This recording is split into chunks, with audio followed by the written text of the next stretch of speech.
to, if there was anywhere you'd want to go to get that question answered, here would be a good place to do it.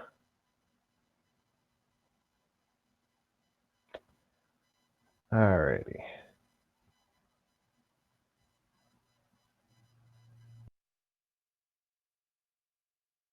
Chris, you there? I haven't heard you yet. Yeah, what's up? Hey. Nope. How about you? Not much. Cool. Alrighty. So, let's get started, shall we? Yeah. So, who remembers what you guys did last session?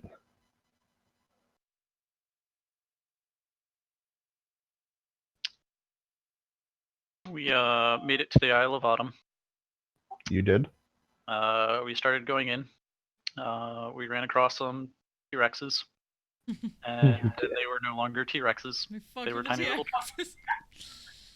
So you Power guys are the turned them worst. all upside down to be a dick. And we continued onwards. And I think we finally reached the entrance of the place. And then we all got weird, creepy messages. You did. After the session. You sure did. Yeah, I think that's everything that happened last session.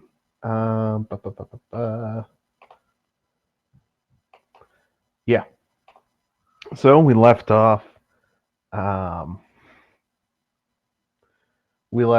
You just opened the doors to the tower on the island of Autumn. There was a blinding flash of light.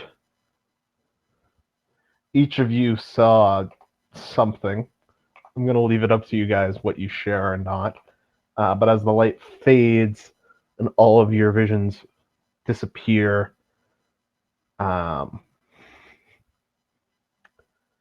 everybody make perception checks for me real quick, please.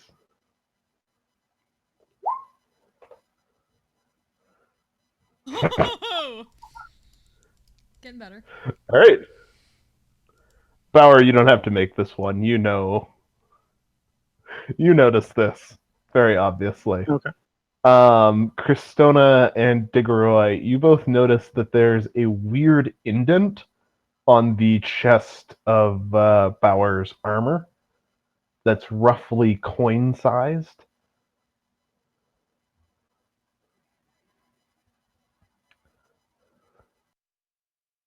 What did Bauer do? I touched an old dude with a coin, and now I'm a chronomancy knight. I'm a knight of the chronomancy coin. Touched another old dude, or are you talking about the time you touched an old dude before? The one time before, I haven't had a chance to do it again, or I would. I mean, totally wouldn't. I didn't think you were actually going to tell them that. Why not? Knight of the Chronomancy? That's how I'm interpreting it, anyways. What exactly is a chronomancy? Wait. What happened? Start from So, the top. I don't remember how, but like, we did a thing, and then I was dragged off to go see this old guy who took a coin and pushed it up against my armor, and then it made this intention. That's what just happened? Yes. Yep. Why? What? Didn't y'all see it? What happened to y'all? Saw an image of Tyr being very un-Tyr-like. Nolan was saying it was not actually him. He saw an elder woman, strange cloak, laughing, walking stick, green teeth. She spoke to us, but we could not hear.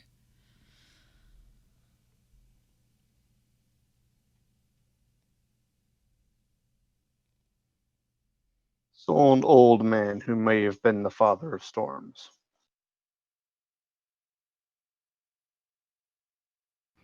Just-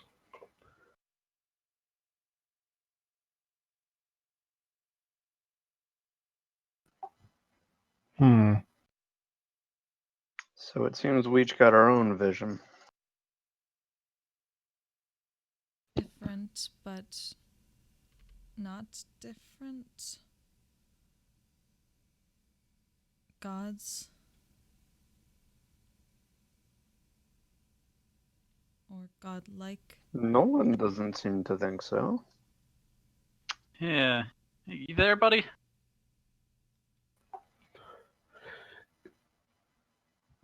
You feel a sensation in your head that's reminiscent of a really bad hangover. And Nolan kind of mutters, "What do you want, kid?"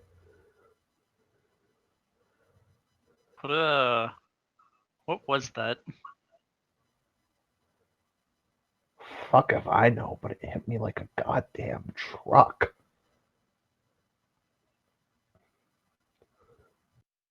What were you about to say before you got cut off? It's not Tyr. That's what I figured. Good to know that you're keeping sharp on this. I don't know what the fuck that was, but it wasn't Tyr. Yeah, I'll relay this to the rest of the group. And say, well, in my case, the fake tier was trying to convince me to leave. How about you guys?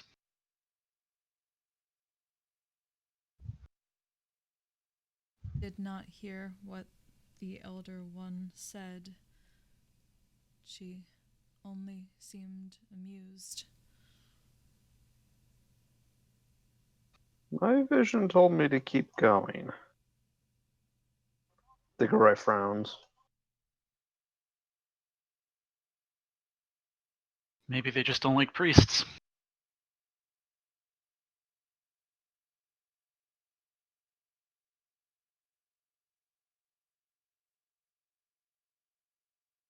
Hey Bauer, are there any other details you want to mention from your vision?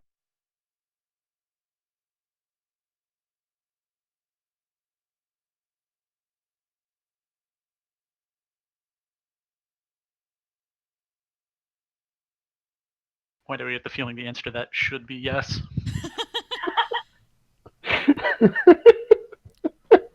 He's apparently my friend.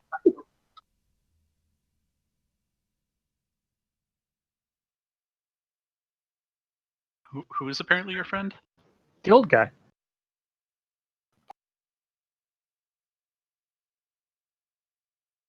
I'm gonna ask you to elaborate there. He said, "Thanks for the help, friend. And things are about to get very interesting in your life, friend. I've got my eyes on you. And yours. See, touching people with a coin randomly makes friends."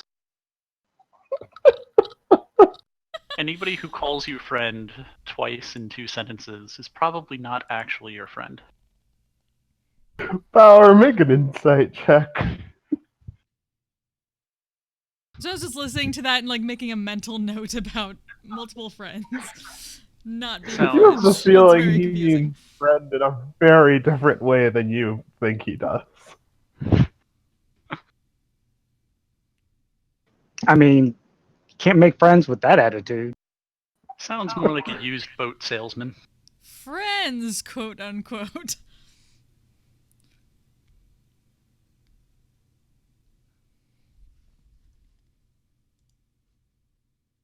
Okay, so we got a bunch of unreliable visions. Seems like it. At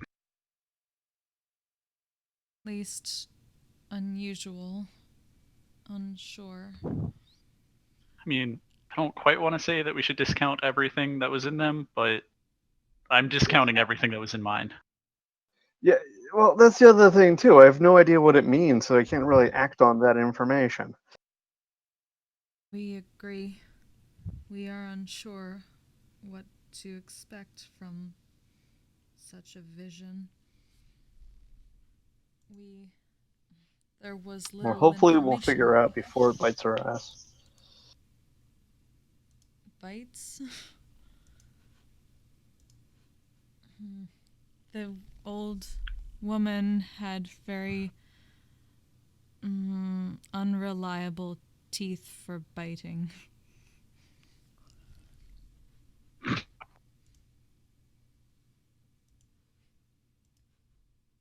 Well, that's good. Right.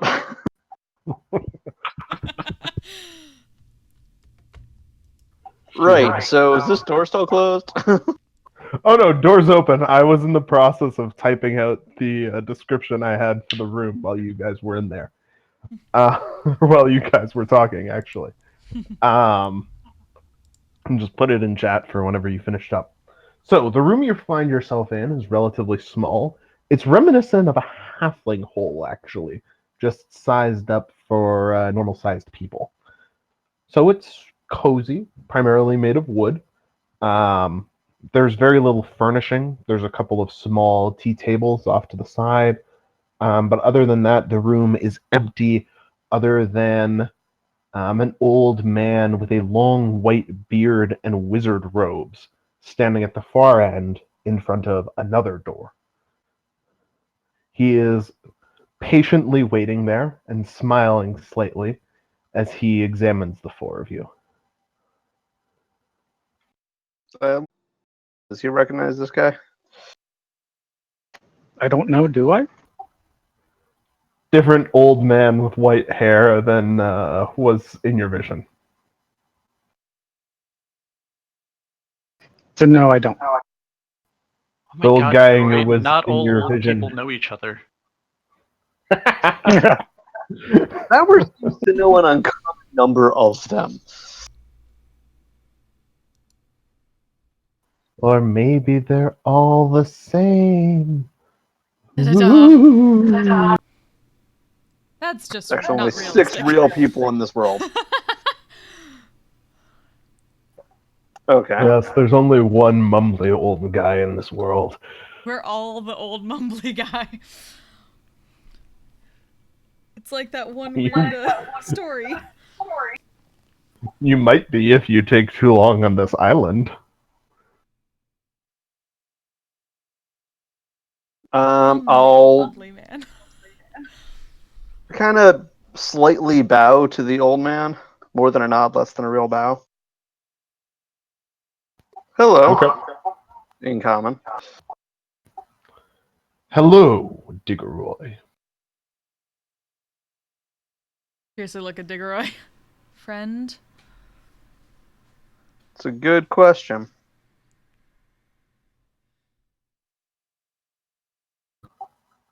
We have never met before. Do not worry. You haven't forgotten me or something. Many hopefuls think that they've forgotten me and are strangely nervous about it. We like to watch anybody who seeks the island, though. Prudent. Are you the master of this island? I am one of 9 masters of this island. My name is Anudaran. I helped found this place and cast the enchantment that keeps it safe.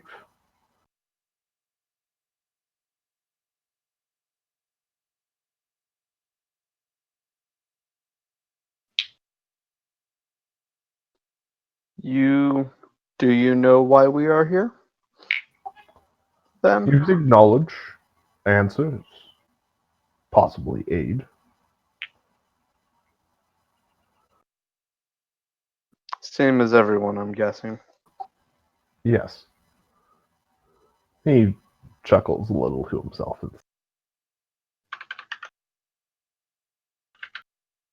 So what do we need to do to get these answers? First, you'll need to enter the tower. And for that, you need to prove that you belong here. Show me Show me what you can do. Show me what you've been learning. Prove to me, in whatever way you think you can, why you think that you would be a worthy candidate for entry to the Isle.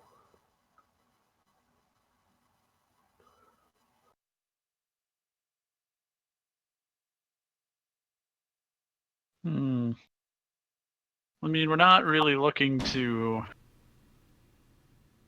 gain entry. We're just here for a single question, which the gods told us that someone here would be able to answer.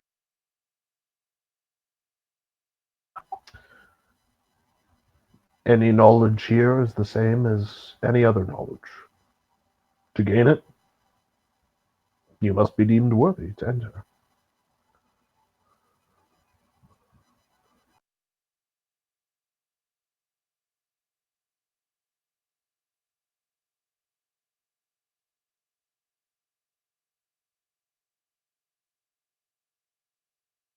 The rumor was you like unique magic.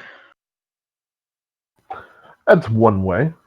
Those with unique gifts often seek us out, looking for aid in understanding their powers. Do you have a unique gift that you seek aid in understanding?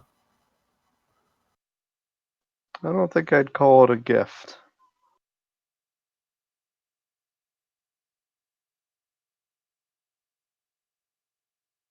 He raises an eyebrow but doesn't say anything.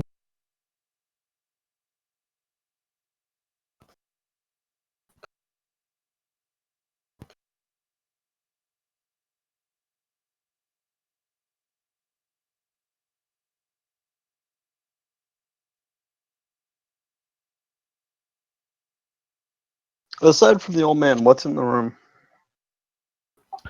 A couple of tables, chairs for them, some sconces with lit candles. Not much else.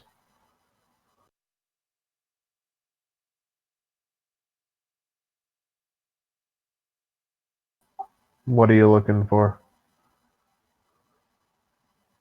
Something I can enchant.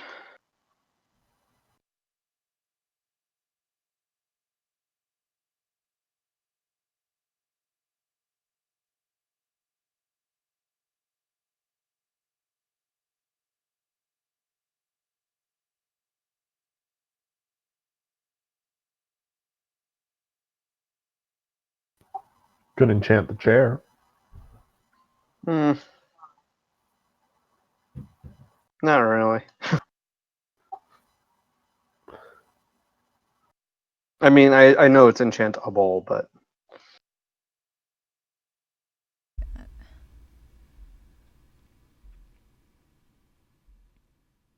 the conversation drifted in another direction.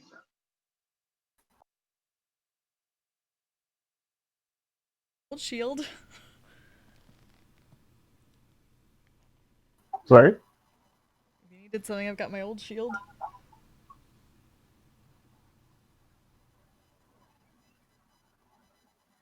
Got some old daggers. I can make something for you if you want something specific.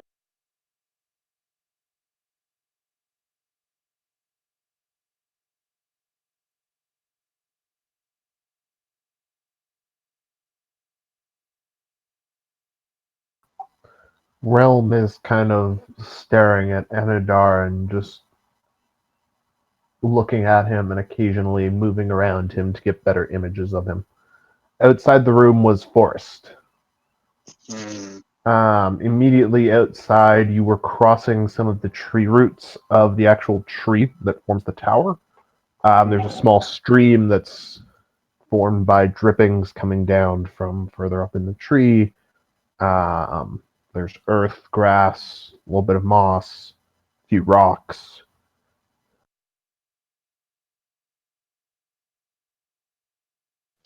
Did Realm have any vision? No, she did not. I didn't see anything. I don't know what you're talking about. That's fair.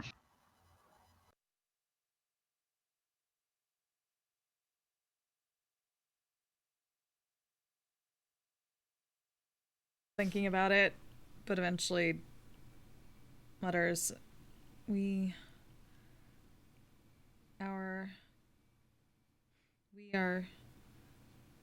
have unique abilities, but would require something from the outside creature.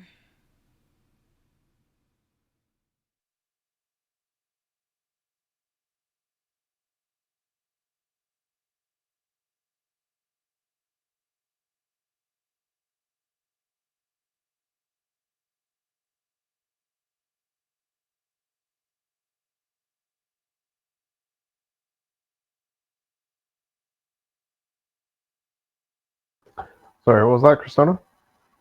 Oh. I said, oh, I must have been facing downward. That probably didn't go through as much. Said, we have unique abilities, but would require a creature from the forest.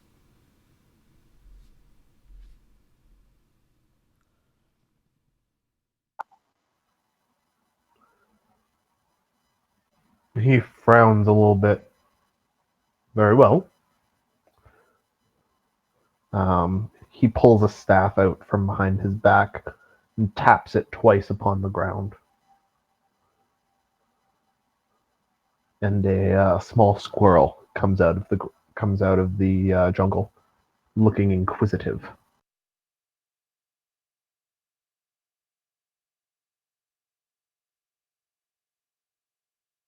Out of that, and then looking over to Bauer.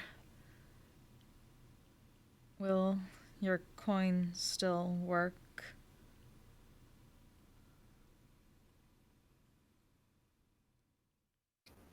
I would assume so, but I have no idea. That. When was the last time you used it? Poke I think when the old guy? Poking the old guy, yeah. Okay. That was like right before the tournament, right? Yeah, I thought so. That was during the second day, I think. Okay. Coins, the coin can be used. Yeah, Kristona is just basically straight-faced, and suddenly, casts Shillelagh and does Symbiotic Entity. And then just swiftly slams down at the squirrel. Trying to be not terrible at it, but trying to be merciful, but... And Udaran doesn't flinch as you crush its skull. And then promptly, the spores from around her start entering it and grows very quickly into a bunch of fungus and mushrooms, and the squirrel just gets back up and starts moving a little. Just with spores just emanating from it. But not hurting anyone. Is it doing squirrel things or just sort of standing there? Just kind of standing there. With just like a bunch of spores just kind of going out, like coming out from it in about like a 10-foot 10 foot around it.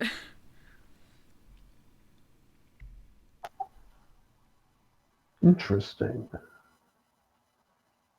Very interesting. You reanimate this with your own spores. Components of yourself. Yes? Yes. They have become part of another Kristona, another cave system, smaller, but of us. Interesting. Very interesting.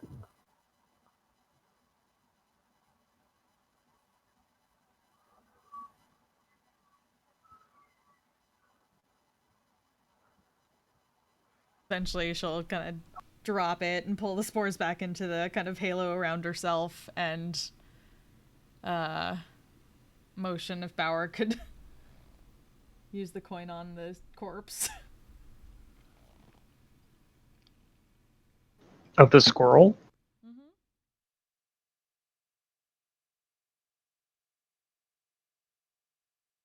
We do not kill indiscriminately when we do not have to. Death has its own cycle. That is what we are fighting for.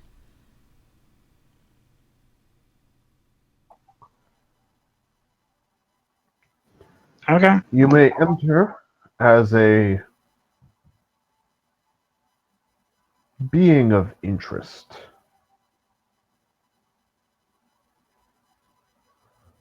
Not at that. Thank you.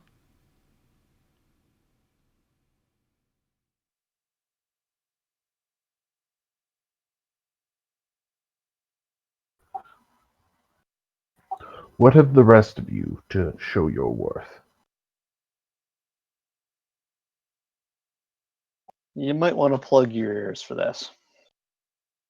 I cast Wall of Horns. Wall of horns? Horns. Nice. Only they're brass instruments this time.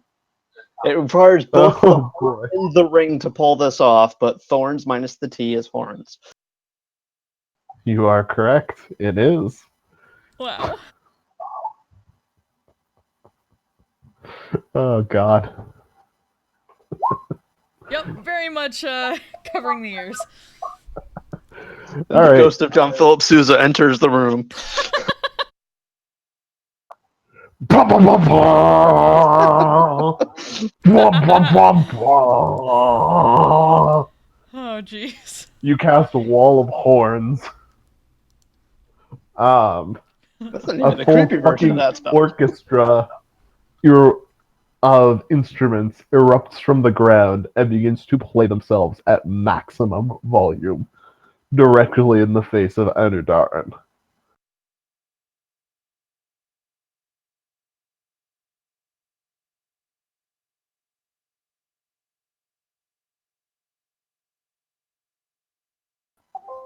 He looks mildly perturbed. He did not think to cover his ears when you said cover your ears. He should make a con save. Oh, jeez.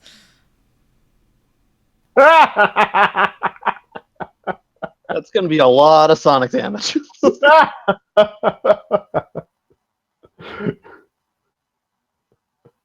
How much does Wall of Thorns? How much does Wall of Thorns do at 6th level?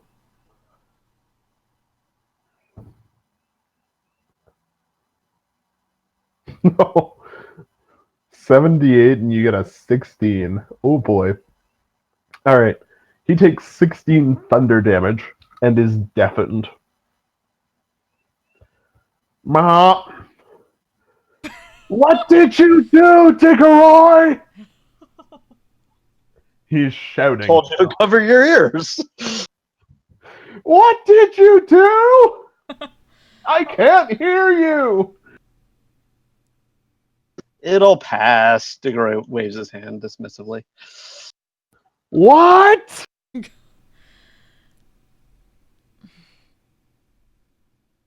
For one so smart, he does not understand directions. What? We got, what's it? Will John in the house? What?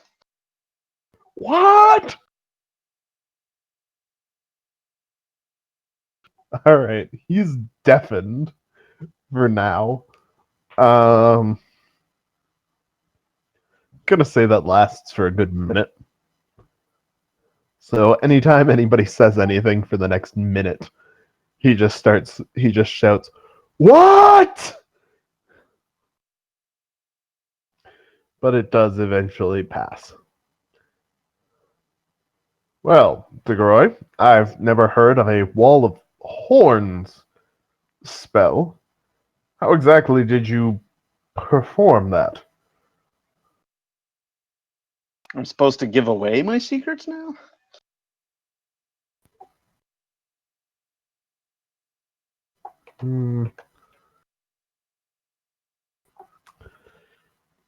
Knowledge is knowledge here. Anybody who's entered can ask whatever questions they wish. Kind of shrugs. Combination of the harp, plays a little trill, and the ring. And kind of shows the ring. Ah. Interesting. Interesting. Very well.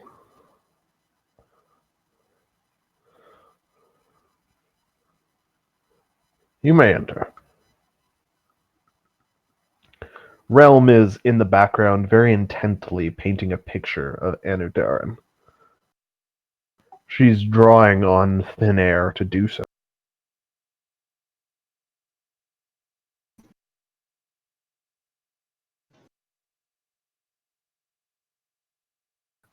He watches her, but does not say anything as she.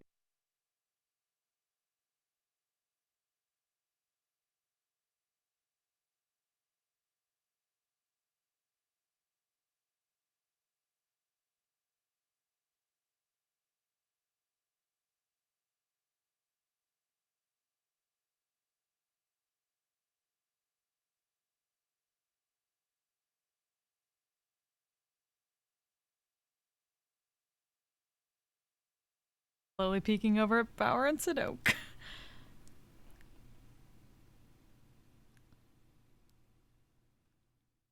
Bauer, Sadok. I'm just gonna walk in and be like, "Yeah, I'm me." And what about you is exactly so exemplary? Bauer is unique. We see many unique people. You'll have to be more specific for me.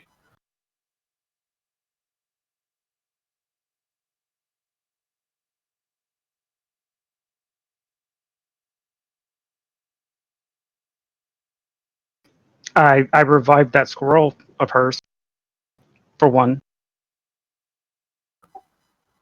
You what?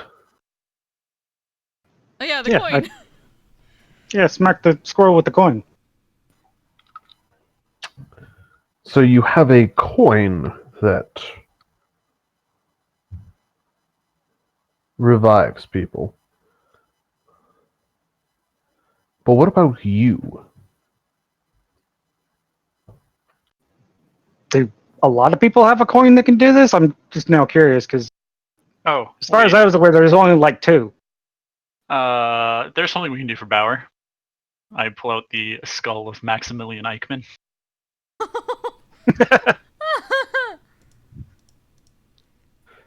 Yeah. What are you going to do with the skull of Maximilian Eichmann?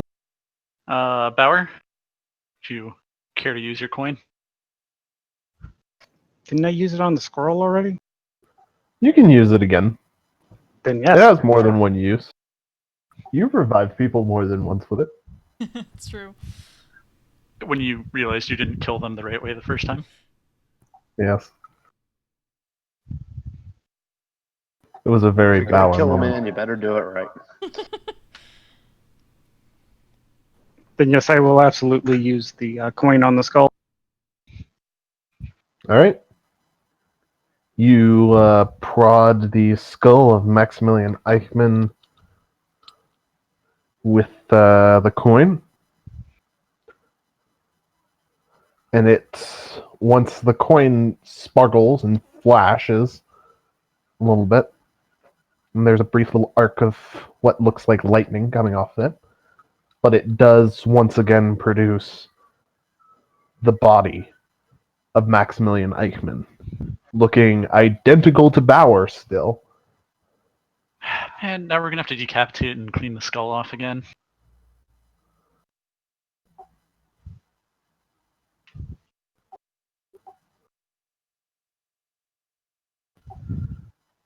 Anadarin looks at the body of Maximilian and then looks at Bauer. And looks at at Maximilian and looks at Bauer. The hell is this?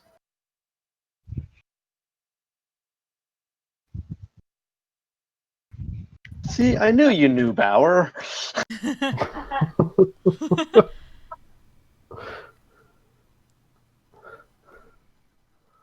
That's...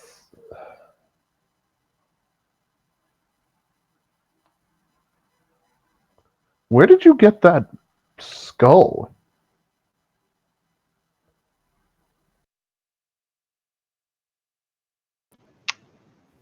Found it in an urn. It's in an urn? Yeah, It was an something urn. like that. Well, I think it was the ashes were in the urn. Yeah. And then the ashes turned into a full body. Yep. Which we then decapitated. For storage. For easier storage. Of course. How else would you store a body? The head is the Right. only important part. Exactly. Glad somebody understands. Inudaran is kind of... How old is that? How old was that body? What When we did it figure come was? Like at Like least 1400 years ago? Was it? End that of the old or was it- Vampire Wars. I remember Okay, then I that. think it was only like 200 or 300 years. Yeah, something like that.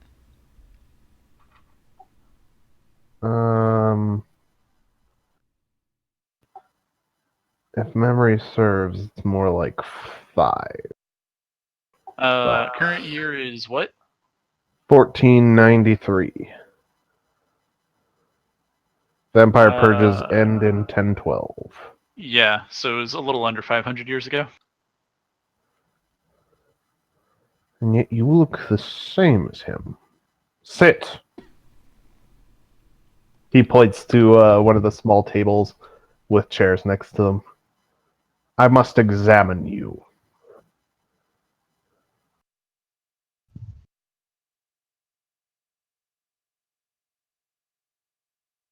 I'll grab a seat. Alright. Inudaran walks over to you and starts circling you. He mutters a brief spell and starts examining you with detect magic. Are you divinely blessed? Are the lot of you divinely blessed? Oh, sure. It was the time we gated over to Tyr, and long story. I can't tell if that's sarcasm or not, but It's not. Dodo I call does it a not do medium-length sarcasm all story. the time. But we did Righto. leave with blessings from Tyr. interesting. Another good reason to allow you in. We so rarely see divinely blessed people in this place.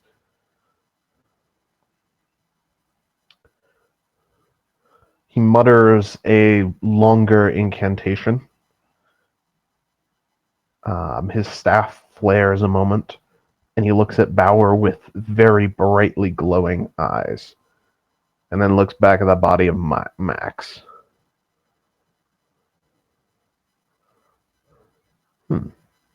Interesting.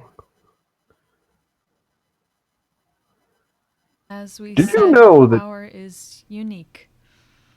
Did you know that you have the same animatic signature as that corpse? Animatic. It's like when a soul inhabits a body, it leaves a unique signature behind when it does. You can use it to track people across reincarnations of the same soul. Soul scrying.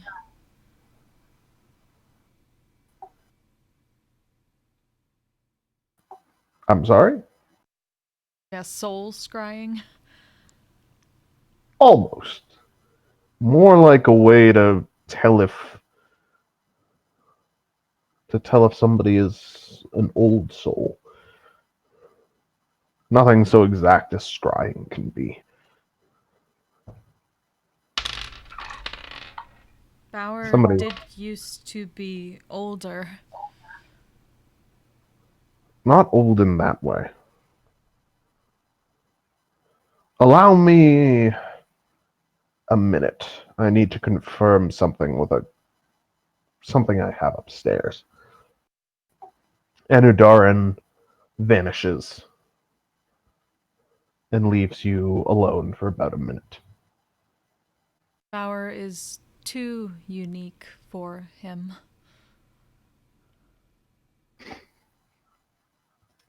That's one way to look at it. See, he should have gone with me when I just said I'm me. Would have saved time.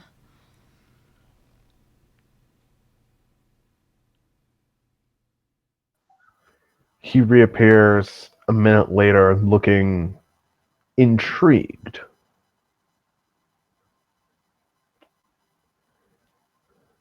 Mr. Bauer. Upstairs, I have an old corpse, skeletal, from the Betrayer's War, almost 1,300 years ago, that has the How same old are animatic signature as you do.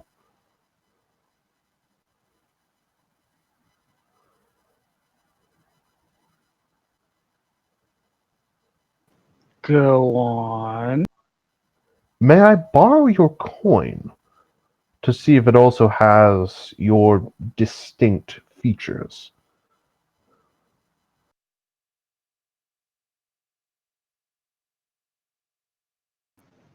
Only if I can come with you. Of course. We would allow you entry to the tower for this. Then let's do it. If it were true, you would be one of the oldest known reincarnating souls in Yualia.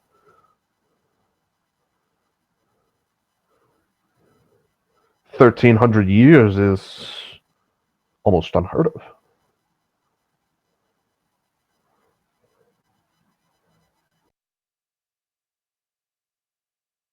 You did not tell us you were that old, Bauer.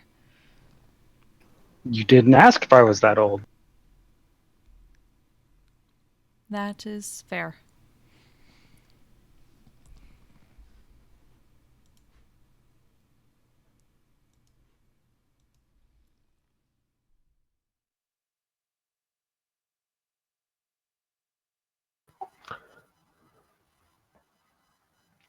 Young lady, what are you doing with that portrait? Door Realm. Realm has finished a perfect portrait of Anudaran just completely in the air, and it begins to move and speaks back to him in an identical voice. Hello, I am Anudaran, master of astromancy at the Tower of Autumn.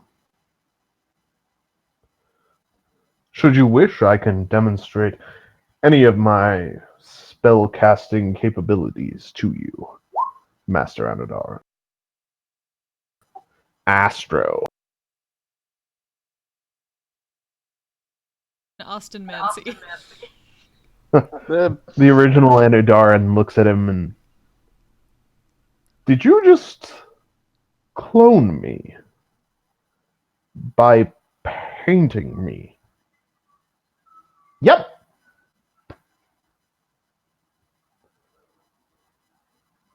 Gods damn. Realm is also very unique. Please, you may enter as well.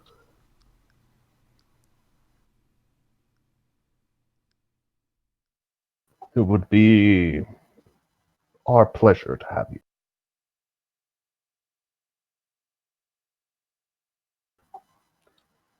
Damn straight it would. You go, girl. Realm kind of just grins at him. She dispels the image of Anudaran. With that, he turns to Sadok. Young Sadok. Well, there's not a whole lot that I think I personally can do myself. But I guess I could show you how we knew to come here. Hey, Nolan, you awake? Yeah, what's up, kid? You ready to do another divination? Okay. Are you sure you want to do this, kid? I'm not in the best shape after what that fucker at the doors did to me. Well, Whatever that was. not exactly, but I figure we can kill two squirrels with one stone.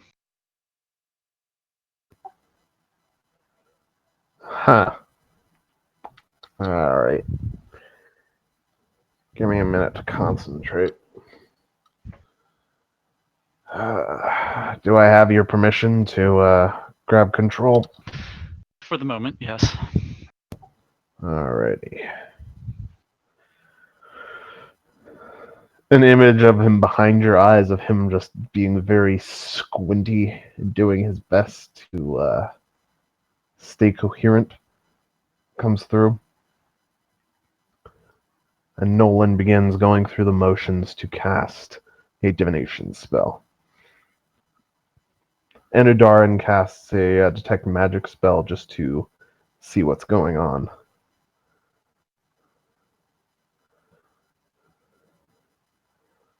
Alright. Sadok, Yep. let's start this off right. Roll me a d100 and a d20. Okay. This This is fine. Everything is fine. This might You not be didn't fine. roll the worst. You That's what didn't you said roll last the time. Well, yes, I was very explicit about what the worst thing you could have rolled was last time. True. This can only go well. This is fine. Everything is fine. Alright, so once again, you managed to avoid burning yourself from the inside out. Great. You are going to take. Motherfucker, let me type things. A solid 43 psychic damage Ow. from the attempt. I need you to roll me another d100. Okay, I'll do that as I start bleeding from the brain a little bit. Yep. Ooh. Roll me 5 d10,000s, please. Oh fuck. Wow. Oh. This is Is gonna it be great. D10,000? Yep. Oh my god. Alrighty. Alright. So, let's deal with the magic, or with the, let's deal with the consequences of, that first d20 roll you made first. Cristona wasn't there for this one, was she? She wasn't around for that session. But the rest of you remember or feel a very familiar sapping of strength beginning on you. You may remember a little island called Ringstead Scary that you were on. Oh fuck. That what? Now I'm just like, oh fuck that place. Yeah.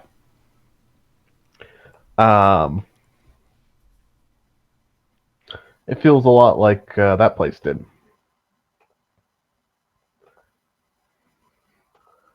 Oh boy. What are you asking with this question, Yeah, by the what? way? Oh, what needs to The be done? important thing? What needs to be done to ensure that Calantha's soul is not being held by demons or devils or fiends or whatever? I forget what exactly it was. Okay. I'm really hoping the answer is nothing, but I have a feeling that's not going to be it. All right. Let's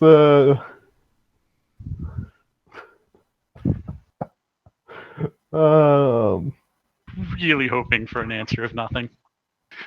no, that's not the answer you're gonna get. I'll save you the suspense while I look up on this enormous wild magic table what's gonna happen to you.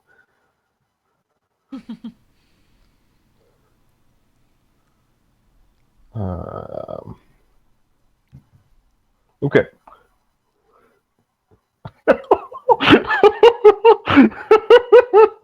Oh dear. Oh, this is gonna be good.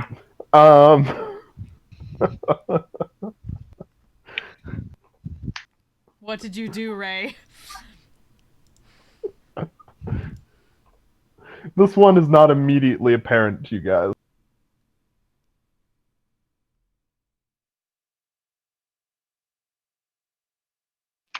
Okay.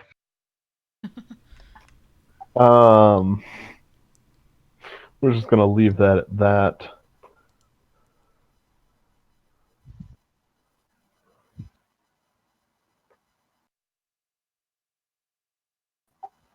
Um, your dominant hand grows claws in place of fingernails, so they extend and become hooked. All right. Ooh, this ought to be good. You are, Sadok, absolutely certain that you were recently murdered sometime within the last couple of weeks and brought back to life. I mean, okay. It's reasonable that I died during the tournament. Kind of weird I didn't remember it, but life goes on. All heavy armor within 60 feet of you turns to porcelain. Oh dear. Not cool. Super glad I'm in medium armor. I was gonna say, what kind of armor was Bauer wearing? Oh dear. Heavy. No, I it was think heavy. Was it porcelain. plate? Yeah, it was plate. Nice. So it's porcelain. Well, but it was also magic armor that retained the properties of all armor that had absorbed before. I'm assuming that still holds even if it's porcelain. Mm-hmm. You can also dispel wild magic effects. You've done it before. That's less interesting.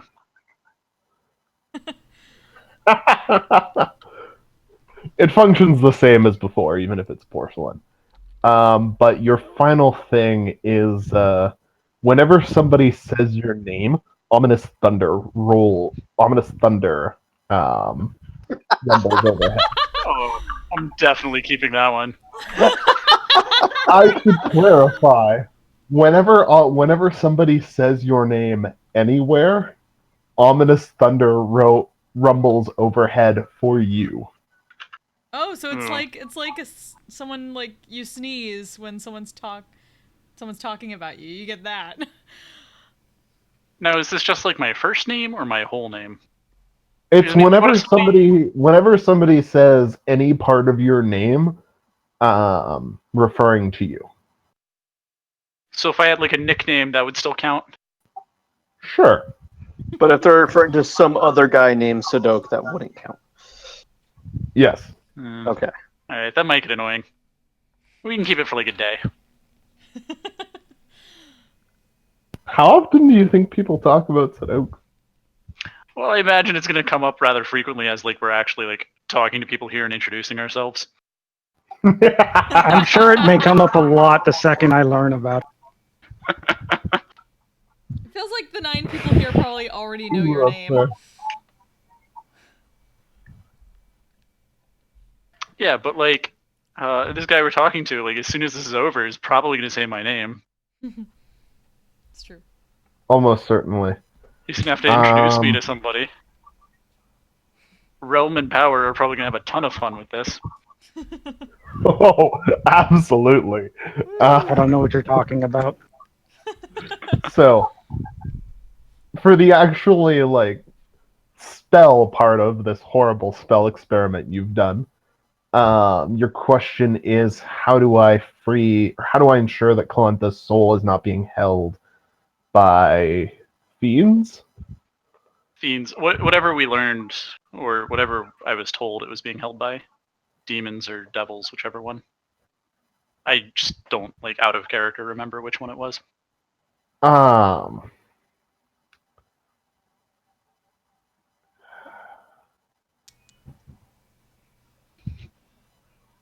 I think I said specifically, what do I need to do to ensure that? Right. I'm trying to keep straight exactly what I lied to you about. Or what lies I've told you Everything? guys. I'm gonna go with That's the everything. spirit.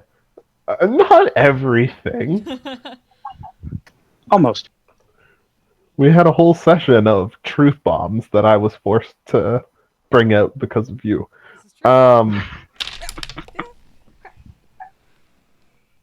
The reply you get is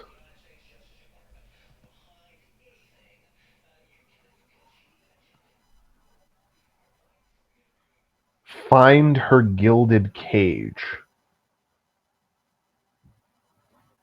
Shatter it to free her.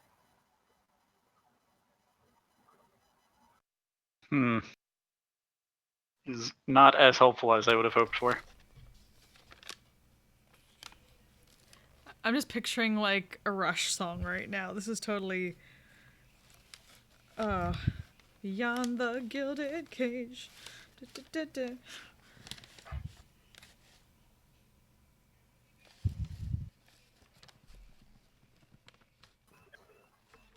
Okay.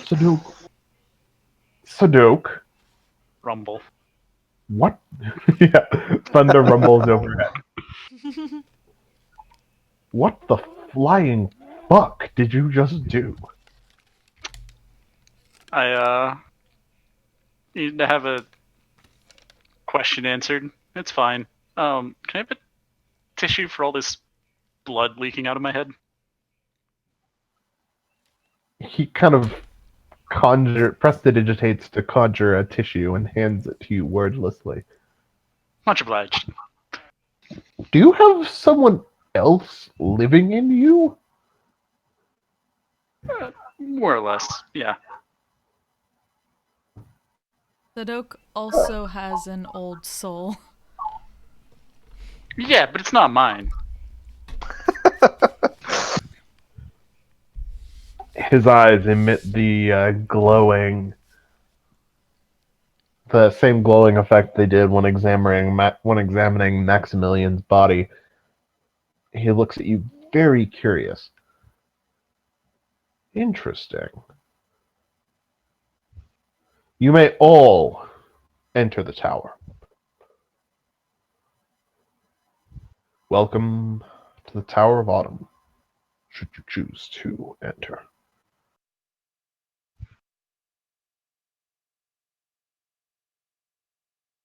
Be awkward if we stop now. Yeah, I was gonna say. Nah, we're good. Can you imagine? Okay, no, Um, bye. We Just just wanted to wanted see to if we prove we could. could. Yeah. We had a bet. All right. So, there are 9 floors to the tower. The bottom 3 are open to you. If you wish to proceed further up, there is a Gynosphinx on the 3rd floor. Find him. Speak with him. He will ask you for truths about yourself. Be truthful with him.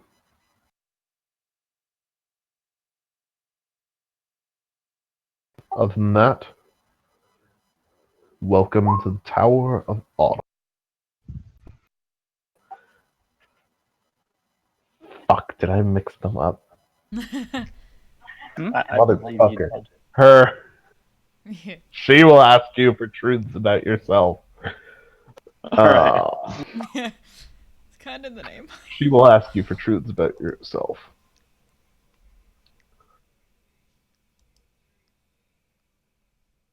Welcome to the Tower of Autumn. And with that, Anadoran opens the Anadaran opens the door behind him, and it opens into a large, what looks like a communal living area.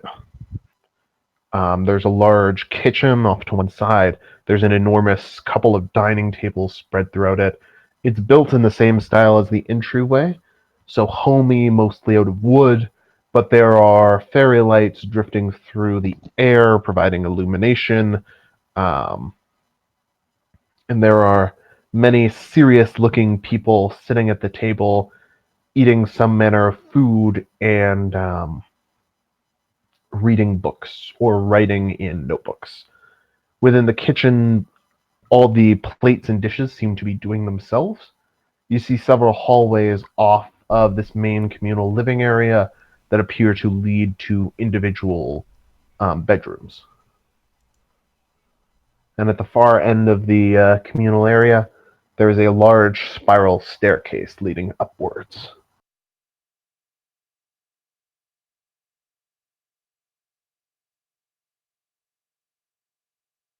Nobody comes to greet you. They all seem to be absorbed in their own work. Is Anadarn still there? Yeah, he's still standing outside the door.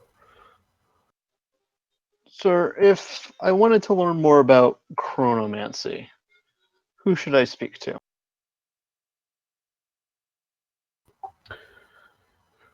For the basics of it, I can instruct you, should you wish. The mistress of chronomancy is on the 9th floor. There's Mistress Avia. She was the original creator of the enchantment we all performed to hide this island. I probably ought to start with the basics. Wise enough.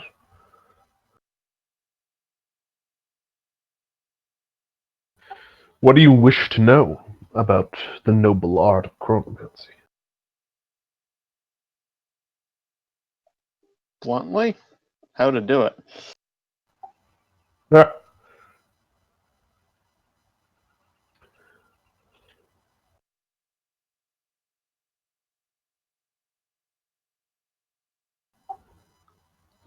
it's not simple.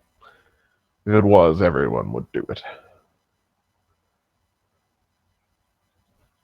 I'm not in a hurry to get out of here, so let's see how far we can get. Very well.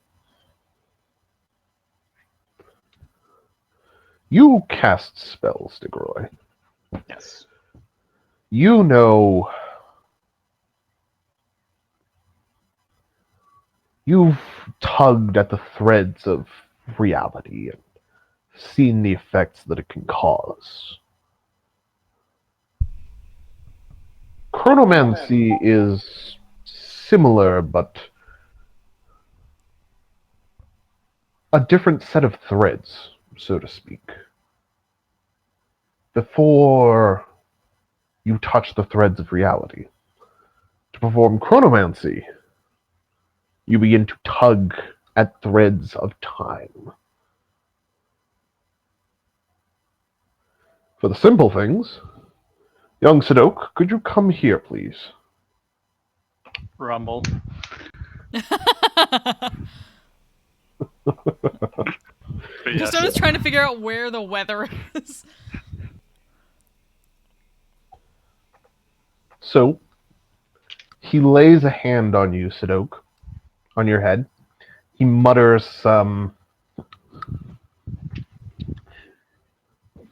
He mutters an incantation. Diggeroy, I assume you're watching him. You can almost swear you see a faint arcane sigil appear around his hand as he's muttering. That looks very much like a clock. And Sadok,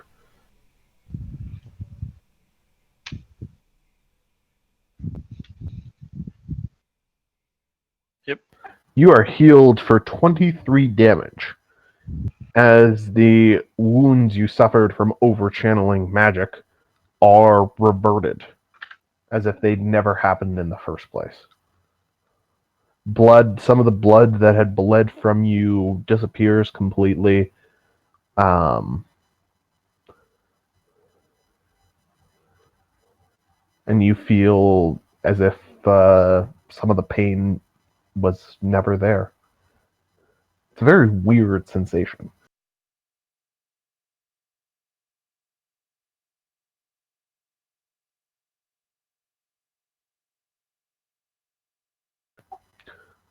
It's a simple application of chronomancy. You heal somebody by reverting their wounds.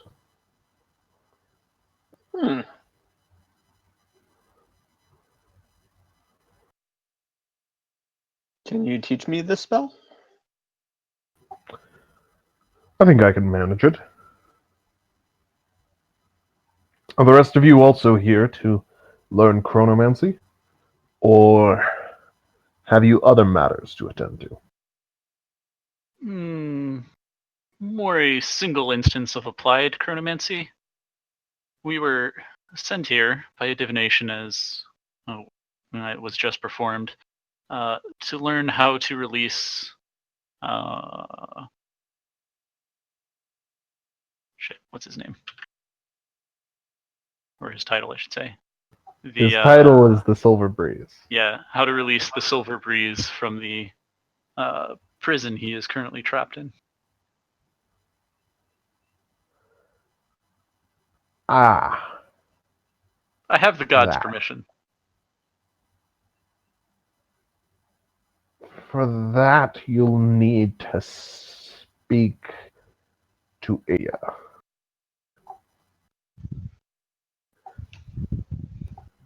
The cage we trapped him in was her devising. I'm not capable, as much as I hate to admit it, of undoing it. Where can we find her? 9th floor. You'll have to pass both the Gyno and the Androsphinx to get to her. Same deal with the second Sphinx, I assume? He has a different... He requests something different. Custom says we don't... Custom says we leave it to you to figure out for yourselves. I see. He will ask you for something when you approach.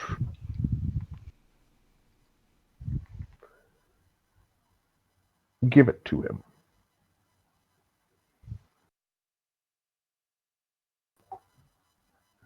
Choose wisely.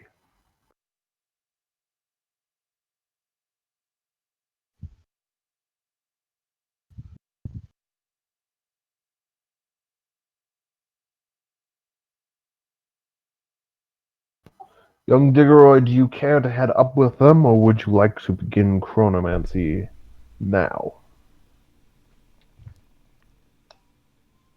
If I'll look at the other party members. I'd like to get on this now, unless you feel I will be needed. Unless we run into some sort of trouble, should be fine. I'll listen for screams.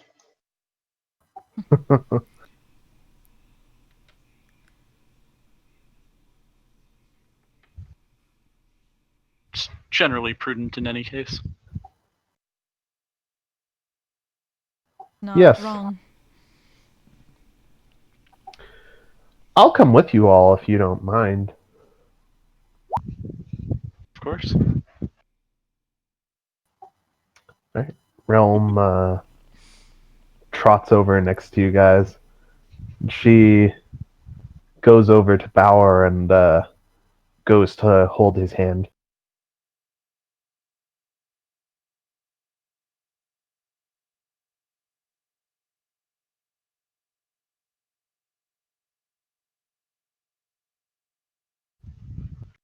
And then She just tries to hold your hand. She kind of trusts that you're going upstairs with. okay.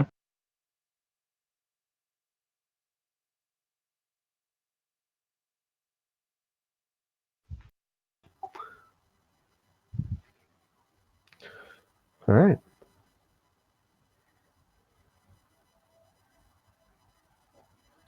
So, Tiggeroy, you're staying down here with Anadaran, while the other three of you head upstairs. Is that correct? Seems to be. Yep. Mm-hmm. Alrighty.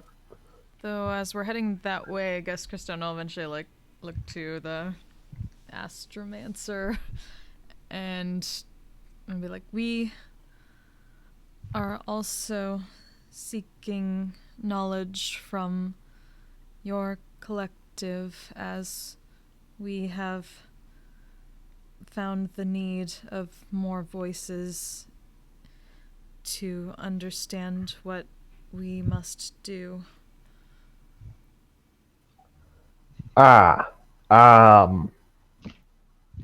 Well, you're welcome to search the libraries here for whatever you wish.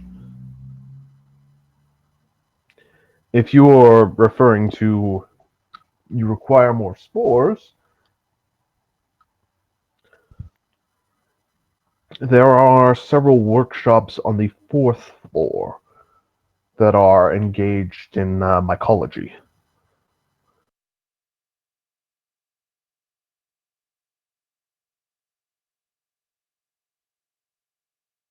Glad to meet them, but we would also like insight from those of your collection. The founders.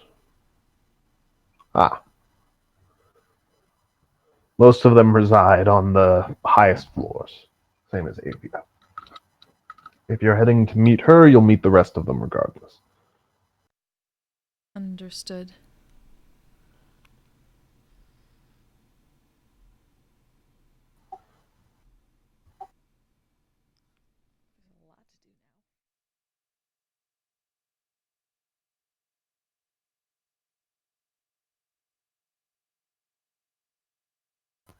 All right. Any further questions for Anna?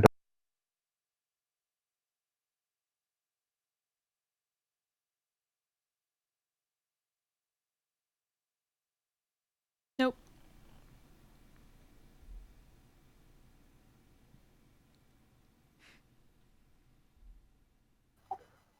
All right.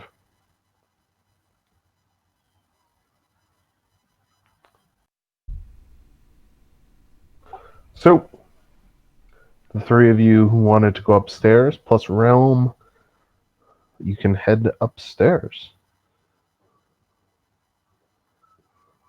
The second floor is basically a giant floor-wide library. Just in front of where you exit the stairs, there's a scribe desk, as well as an enormous bound book that's labeled as a catalog on the front.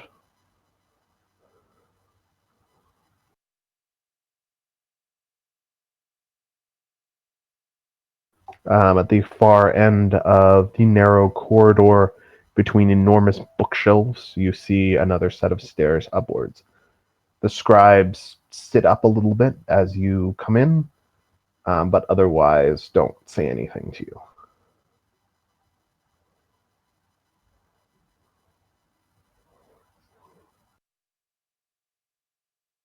Curiously look at them as they go by, but nothing else.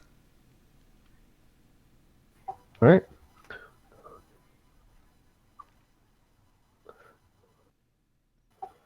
Bauer, as you're walking up the stairs, Realm leans over and whispers to you, "Are you as old as he says you are?" I'll just shrug. That would make you almost as old as me. I'm really old.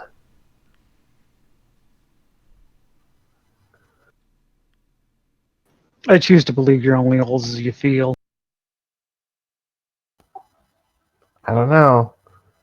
I feel pretty old.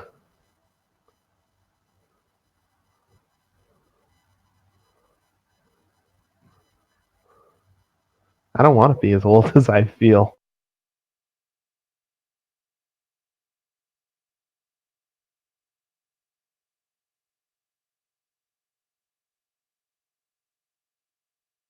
All right.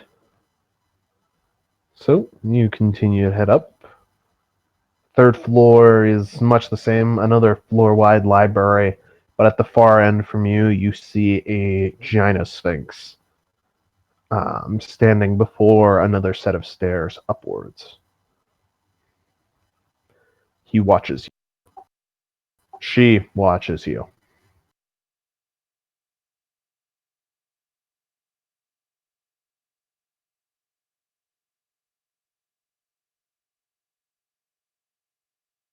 Is just watching right back. Has never seen one of these. I don't think. Probably not. Not many sphinxes in the Underdark, I imagine.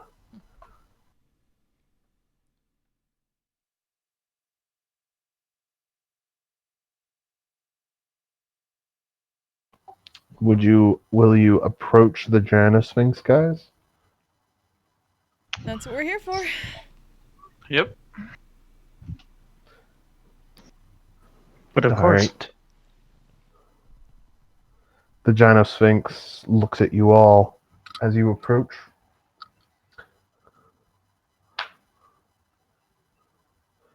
To reach the upper floors, you must show your commitment to the truth.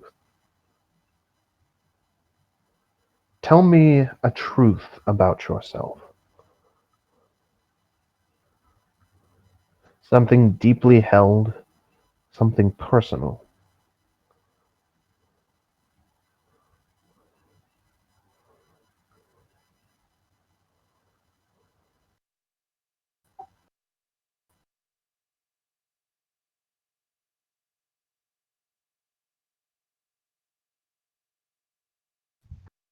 You mean you want a secret? Just so I'm understanding. Or A simply secret works. something meaningful. Secret, something meaningful. Up to you. Rome will speak up. I'll go first if you don't mind. She looks around at the rest of you for approval. By all means. Stonal nod. She steps up to the gynosphinx.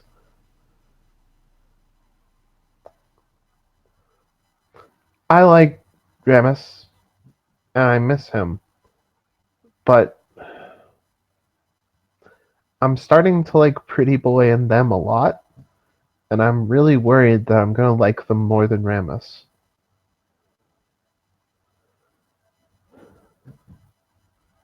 Oh. I don't.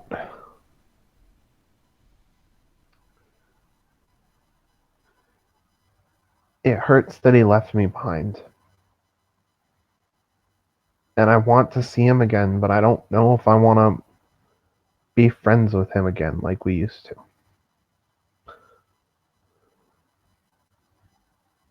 Is that enough for you, scary lion bird lady?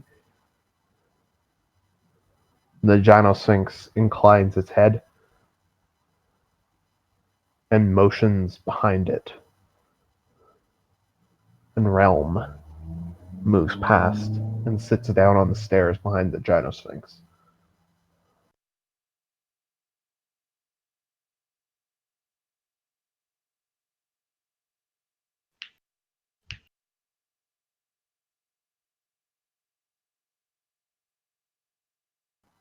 So, who's up next?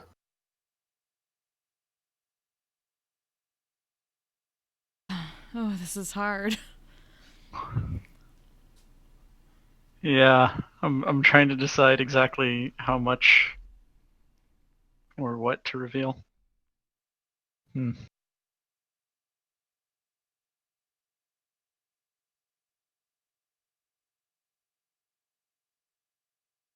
Well, I guess since we're speaking about concerns over Ramus, when I went and asked, I guess essentially whether or not he could be pardoned and paroled, I was worried that I'd have to be ordered to fight both him and Realm.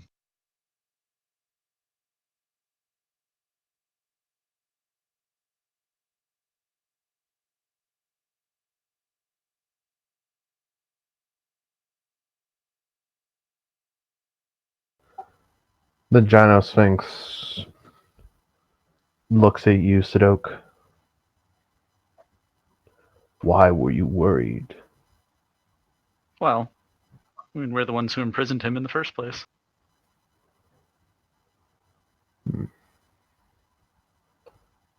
Proceed to the upper floors.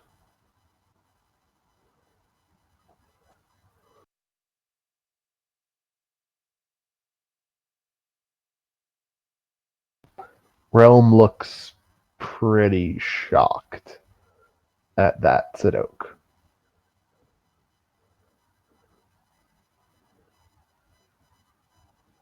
You put Ramus in a cage? Not me personally, no. But the people of my order before me.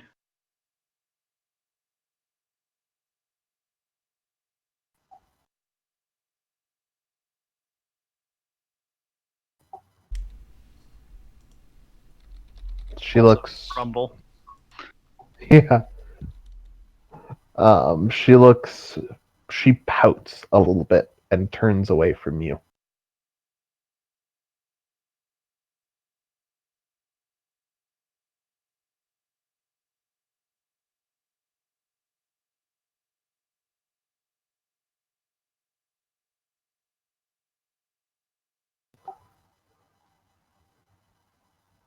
Bauer, Kristana. Who wants to be next?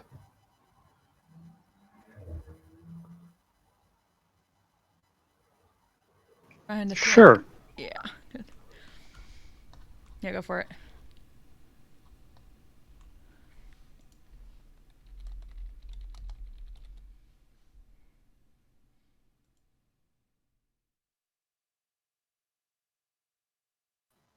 Bauer, you approach the Gynosphinx. It stares down at you. What do you say?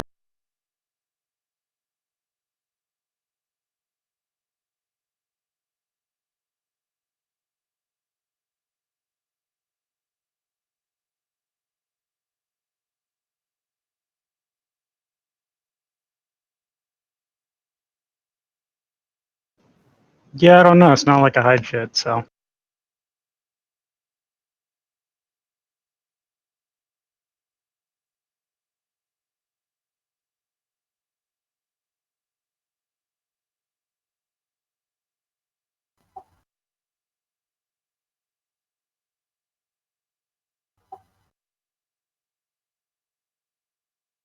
You have no truths to offer. I'm awesome. How about that? That's a very non-objective truth.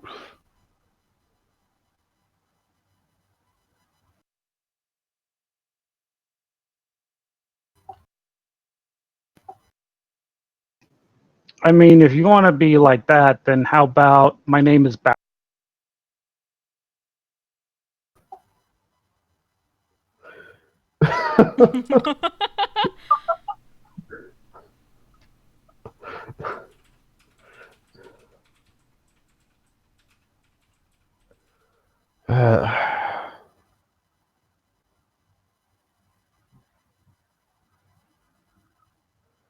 Well, you're not technically wrong.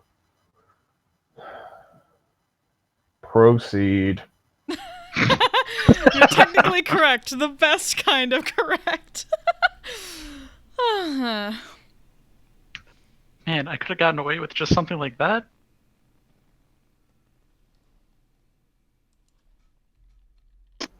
I mean, it was just a truth, so yes, you could have.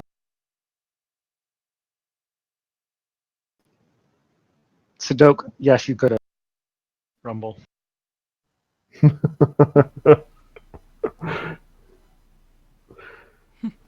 like an avatar when they go to the library and Sokka presents a fucking knot as his new knowledge to be added to the collection. That's what I'm picturing. And to be fair, Bauer very much is Orsoka. He really is. Yeah. In many regards.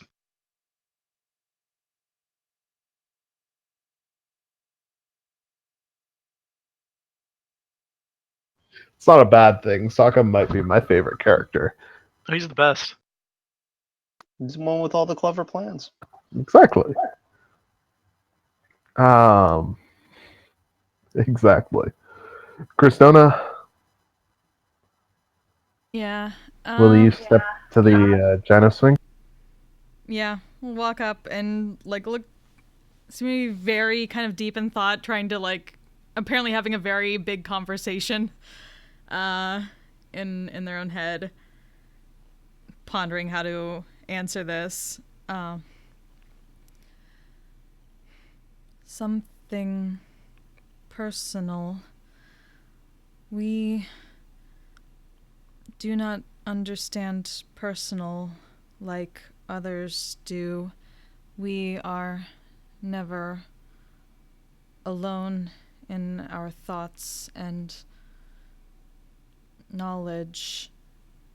However,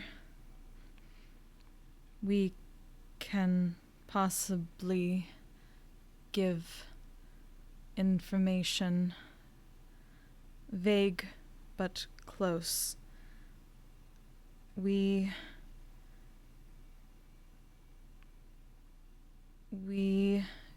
call ourselves those of the Christona. We are new and together that way, but the knowledge of our ancestors as far back retains the name originally given to the Christona was, and I'm thinking about Lida, child of Audrain, human in the below world.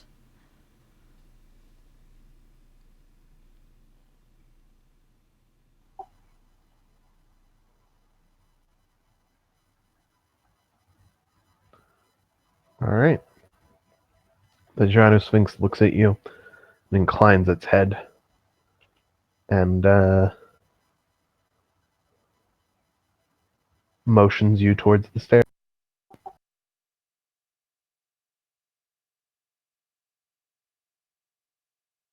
Over to the others. All right. Realm is still pouting a bit, but she grabs Bauer's hand as soon as she can.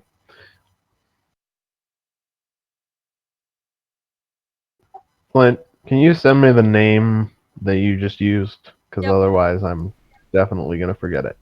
Yep. Dope.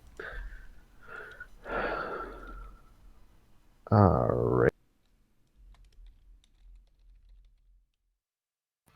So, Diggeroy. Mm-hmm.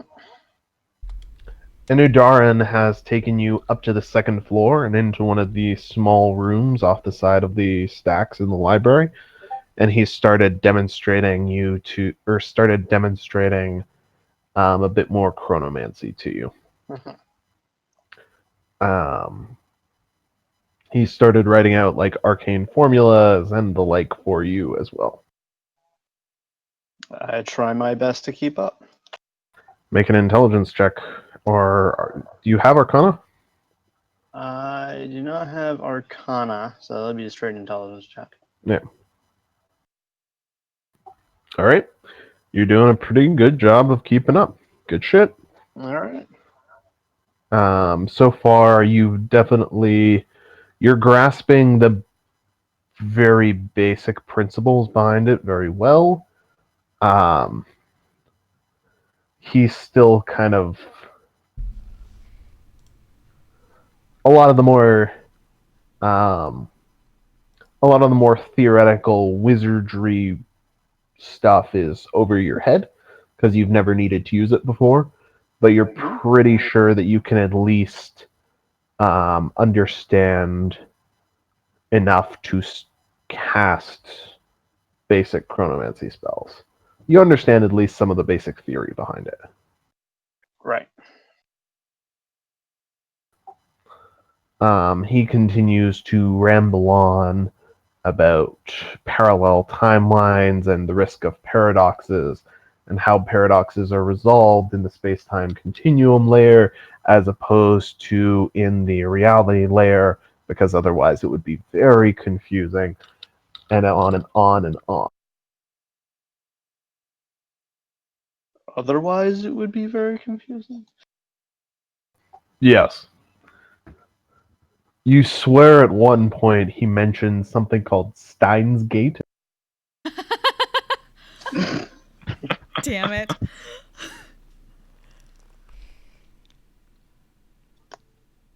Described as the gate through which all time flows, and yet does not flow. It's the loop in the river that feeds everything back at the end of time. Huh. Okay.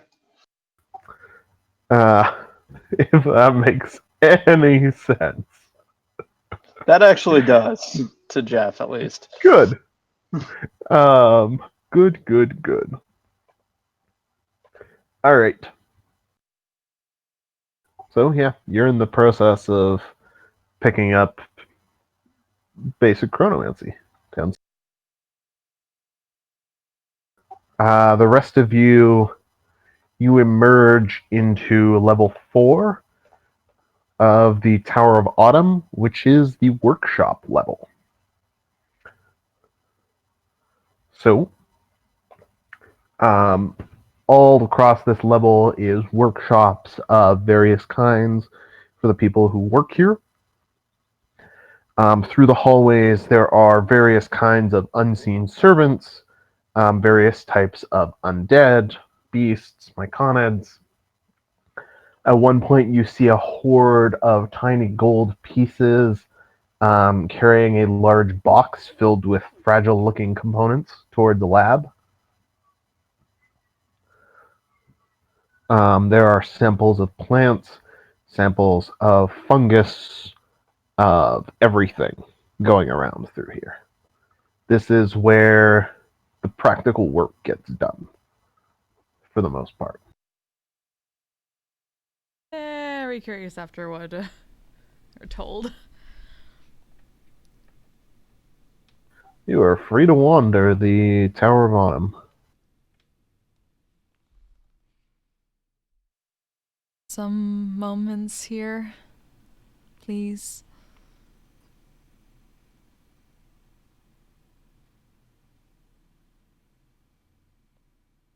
A few is fine. I don't want to waste too much time though. Rather get our information and then we can look around. All right, I need to take like a quick 5 minutes, guys. I'm really sorry. No worries. Okay. Put up the your time.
I don't have enough caffeine for today, apparently.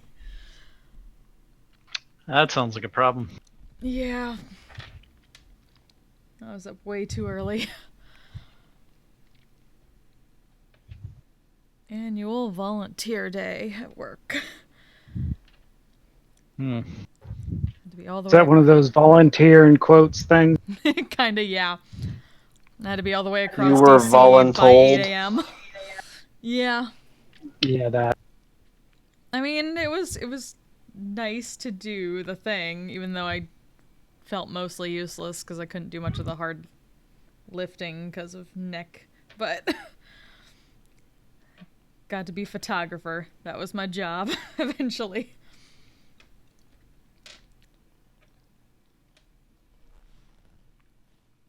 Got to stake some very large nails into the ground a couple times.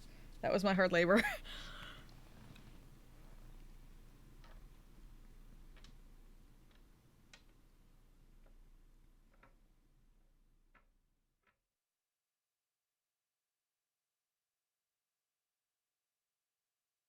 Very early and it was very rainy.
Okay, so sorry about that.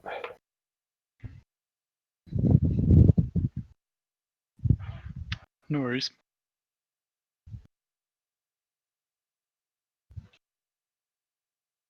All right. Kristona, you wanted to everybody here? Yep. See. Cool. All right, Kristona, you wanted to poke around the lab a bit, A little or bit. the workshops a bit. Though if Okay. Sadok said they were in a hurry for this and they could go back down and see it after, that's fine. Yeah, we don't have a deadline to get out of here yet. I don't think. Mwaha. Oh, that's ominous. Honestly, That's unless they say like, okay, in order to do this, you have to go tomorrow.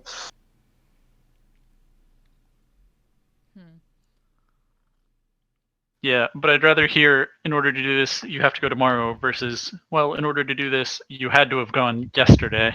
Yeah. But what is yesterday in this place that is stuck in time? Fair.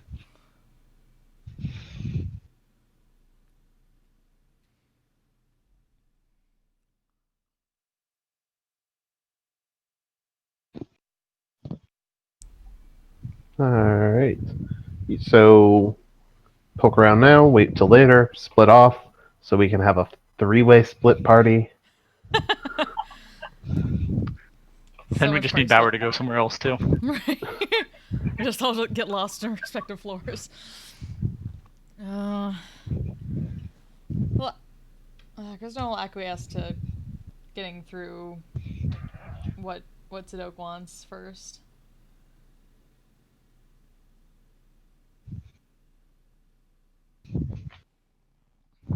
All right.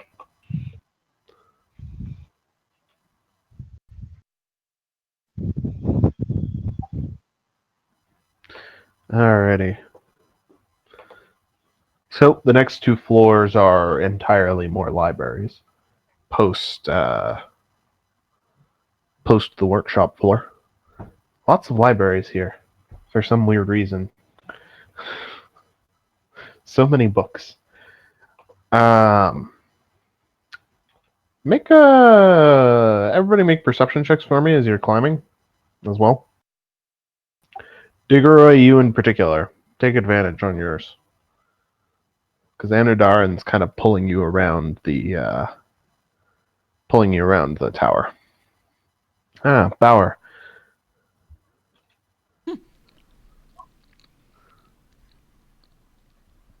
Wow. Yeah, okay. Each of you realizes this individually. The whole tower is a lot bigger on the inside than it seemed like it would be on the outside. Not surprised at all. Yeah. Whole fucking place is an extra dimensional space. In particular, it actually seems to be getting wider as you go further up the truck, as opposed to what you'd expect of it getting more narrow. Kristona's was surprised. Yeah, Kristona's surprised by this. This is a TARDIS. This is. It's totally TARDIS to me. I've still never seen any Doctor Who. But you know what it is, so you got an idea. Oh yeah. All right. So you continue to head up, and eventually you come on the 6th floor. You come face to face with an Androsphinx. He stares you down as you approach.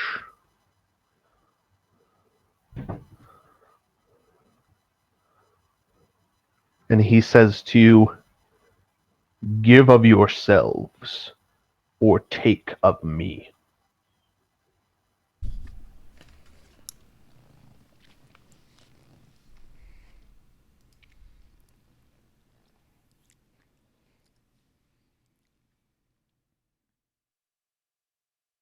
that all we get? That is all you get. You get 6 words. That's 7 words. Sorry. 7 words. That is all you get from the Androsphinx. I feel like this is what a sudden piece of wisdom is for. Yes. All right. You want to use an understanding? Yes.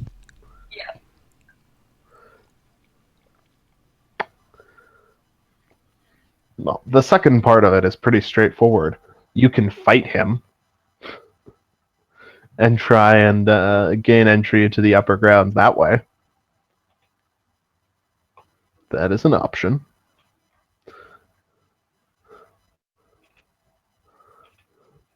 Option number 1 is you have to. It's option number 1 to give up yourselves is something that the Sphinx appears to be intentionally leaving vague. It will reject anything that it can tell you've randomly chosen out of your bag to give to it. It'll reject anything that's like obviously a piece of trash. But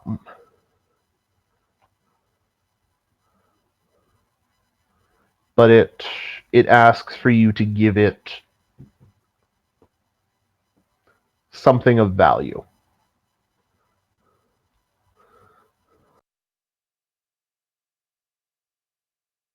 Whether that's physical value or metaphorical value or intellectual value,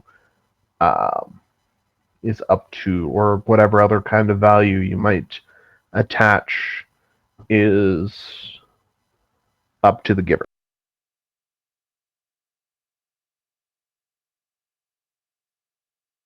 Then Christona's gonna walk forward. Then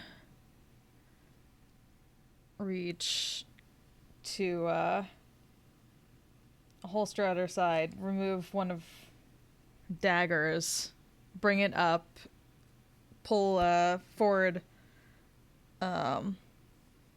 shirt top a little bit to expose some of the actual like mushrooms growing out of like the chest area where there's like the hole from arrow, and cut off a bit of the mushroom from that and put it away, and then hold it out too. Of ourselves. An oddly literal interpretation. Yep. Um, Means a lot to them. the Androsphinx watches your face for a second and then takes the mushroom and puts that on a small shelf next to where it stands. As soon as it's put on the shelf, it vanishes. It motions you forward and past it.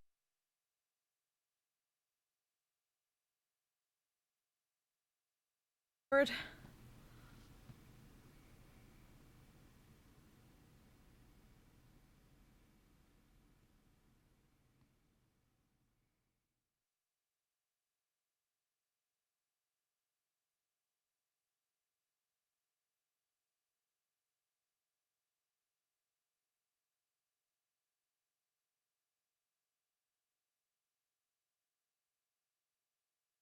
Hmm.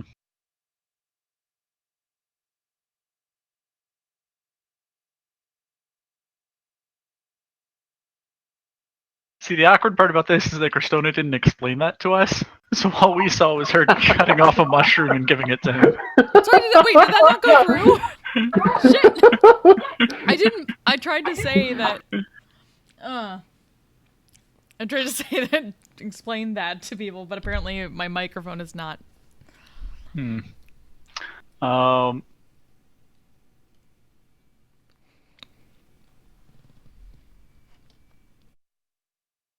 Let's see.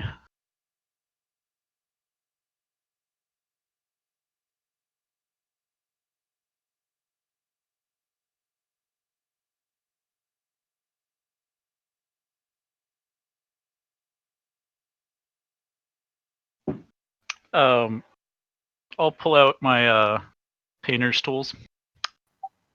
I need an excuse to use them. And I'll do a sketch of my left hand. Okay. Make a painter tool check. Dex or intelligence with proficiency. I'm gonna use inspiration to reroll that. Alright. Hey. Alright. You manage to form a picture of your hand on some paper. And as you complete it, it rises from the paper in a perfect reconstruction of your left hand.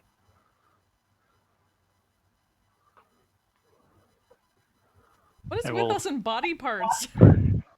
Pick up the hand and hand it to the Sphinx. Oh, God.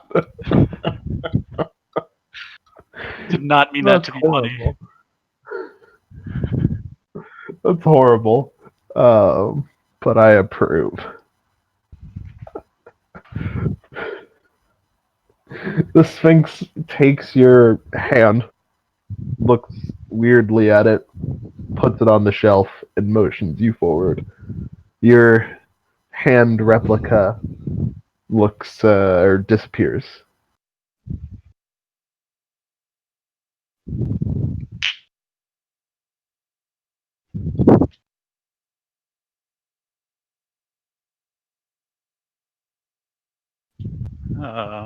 We got left Bower and Realm. Yep.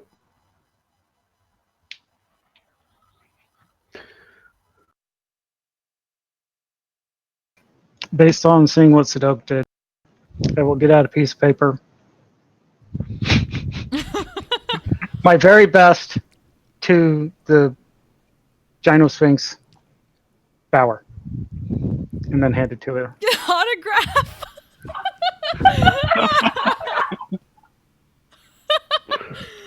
I mean, that's not just anybody's autograph. That's That's Pretty true. Boy's autograph. Yeah. That's worth a lot. Right. That's a leader Pretty Boy in the backup crew. The Andrew Sphinx looks at Bauer like, what the fuck? Did you And just? then it say actually name? speaks in common again. You're not very bright, are you, boy?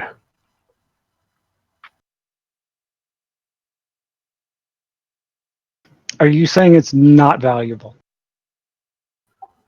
It sighs heavily and loudly.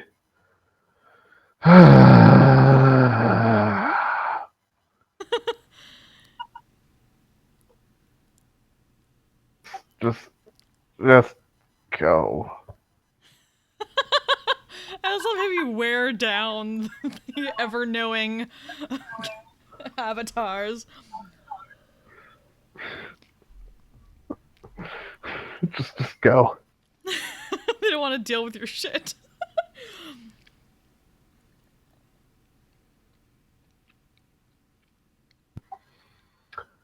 Um.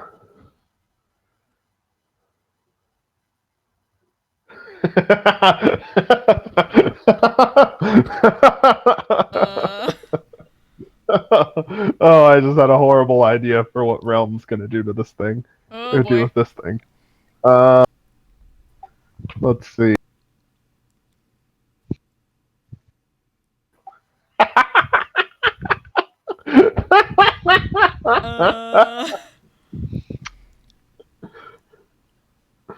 Okay. So, Realm, while you guys have been pondering what to give it, kind of faded into the background a little bit and started painting a picture in thin air of the Andrew Sphinx as well. This time, though, Bauer, just after you're done with it, after you're done handing it your autograph, the Andrew Sphinx starts and stares at Realm. As Realm has just put the finishing touches on a lovely painting of it, and it begins to stare right back at the Andrew Sphinx. That's not normally what we mean when we say take of me. Proceed. Realm sticks her tongue out at the Andrew Sphinx. You should have been more specific then. You go, girl. They're all... I hate people like this. They're always, ooh, I'm so mysterious, I'm so smart. And then when you do something they don't like, they're all like, no, you weren't supposed to do it that way. Why are you doing it wrong? Yeah, yeah, yeah.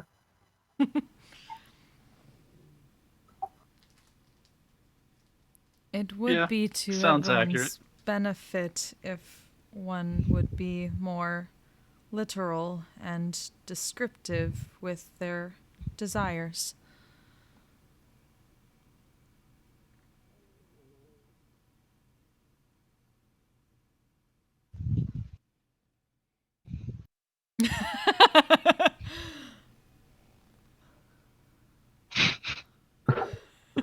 Uh, hey, Niggerai. Make me a spellcasting ability check down on the second floor.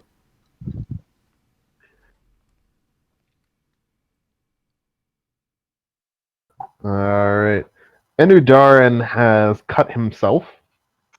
Emo. And has he's asked you to heal the wound for him. So Alright. he's been showing you how to cast a revert time spell for a little while now.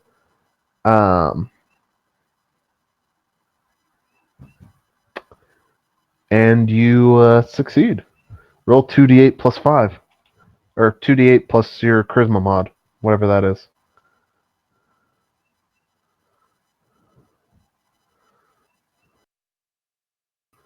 2d8 plus 4. Alright. He heals 15 health for the cost of a first level slot.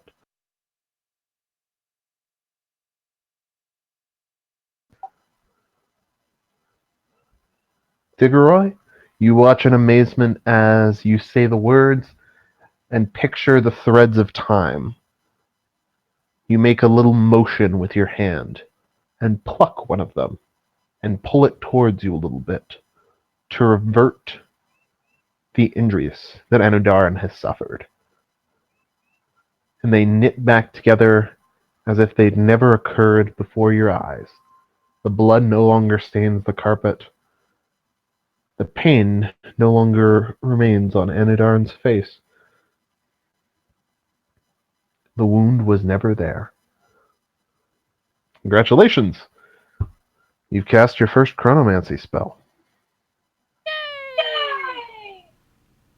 Huzzah. Do do do do. Anudaran will continue working with you for another few hours, at least, just to make sure that you've ironed out any kinks, and that you're not going to cause any horrible magic mishaps when you start casting this outside of the Isle of Autumn.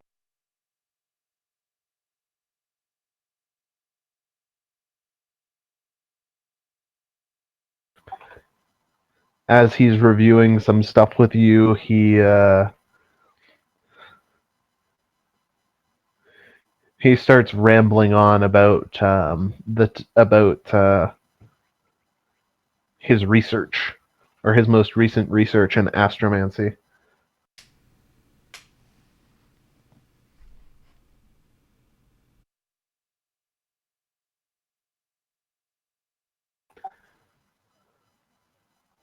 He's he doesn't necessarily explain why, but he's been researching ways to manipulate star formations.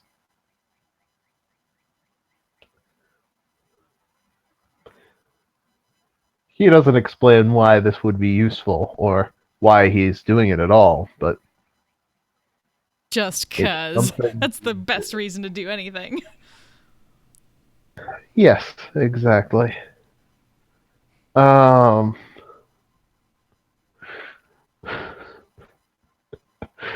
Udarin's definitely not based on a professor I know. No, sorry. Um, You definitely wouldn't do that. well, he can certainly dream. Anyhow, so you head up to the 7th floor. It's cozier up here.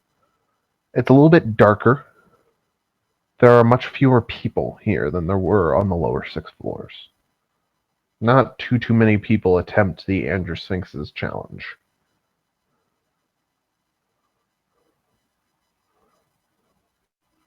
You emerge into a smaller, more luxurious-looking kitchen, around which are several old-looking leather-bound tomes. There's another staircase on the far end.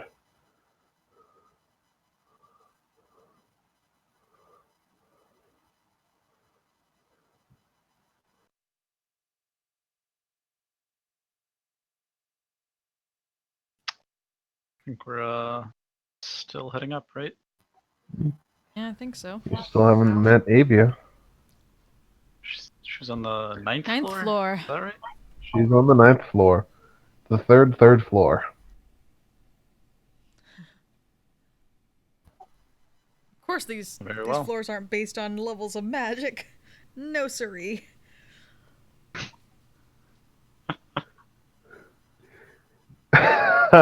They actually Cantrips in the are. basement.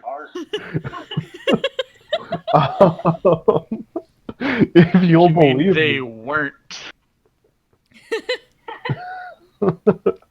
They weren't. I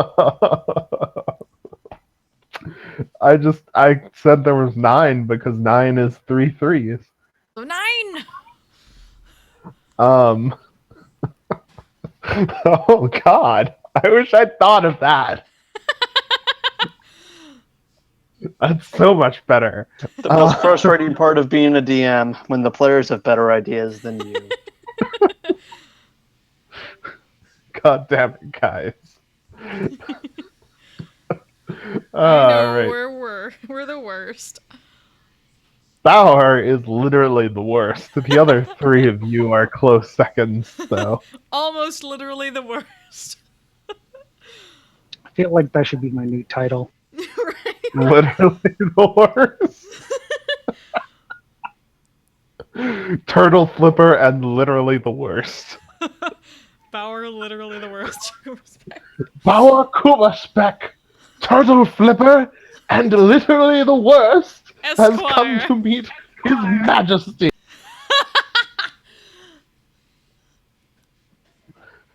Oh boy.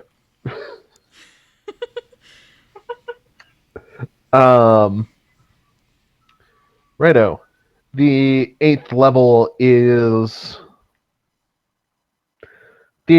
split evenly between workshops and several more large bookcases. Several of them include scrolls of various kinds, but they look to be treatises by notable mages, both on and off of Yualia. A casual glance spots you Works by Big B, Mordenkainen, Otto, Melf, Leomur, Ottaluke, Elminster. And basically every notable mage from across the plains is represented here in their work. Motherfucker.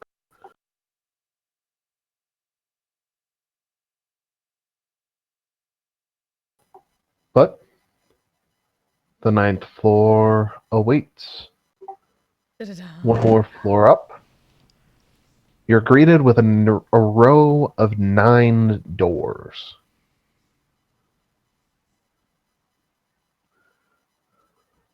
The one directly in front of you as you exit the stairs is labeled Avia, Chronomancy. Next to it is Anudaran, Astromancy.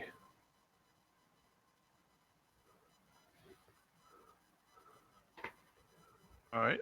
Go up to Avia's and What do the other knock ones on the say? door. By out of curiosity. The There's other one. masters. Yeah, Mhm. 9 masters of this place. 9 founders. One of them is Afior for necromancy.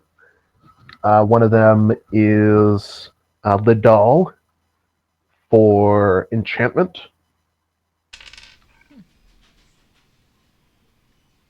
One of them is Requil for geomancy.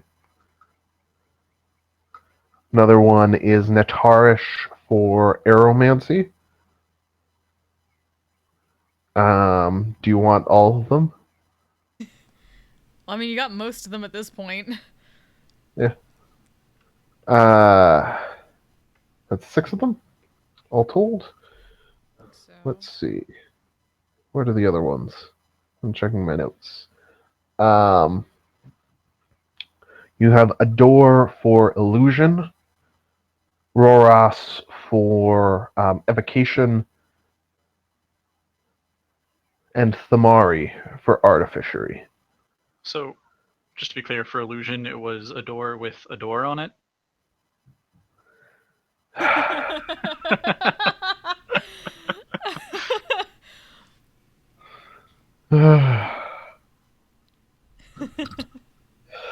rocks fall, everyone dies. Good campaign, y'all. Sadok, Rumble. take 1d1 minus 1 smiting damage.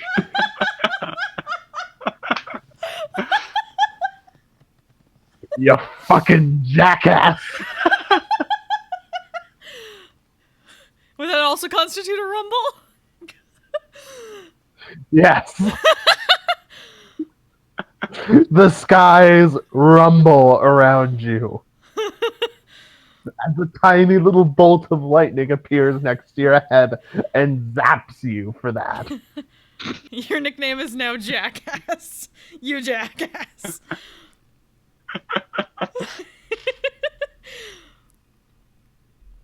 Worth. Bauer, you've got some strong competition for being literally the worst.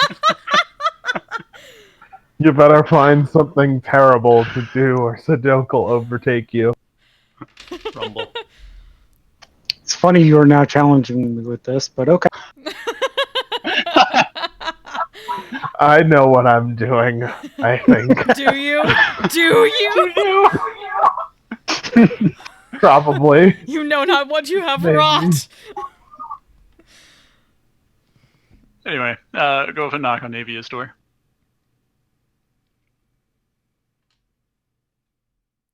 Alright.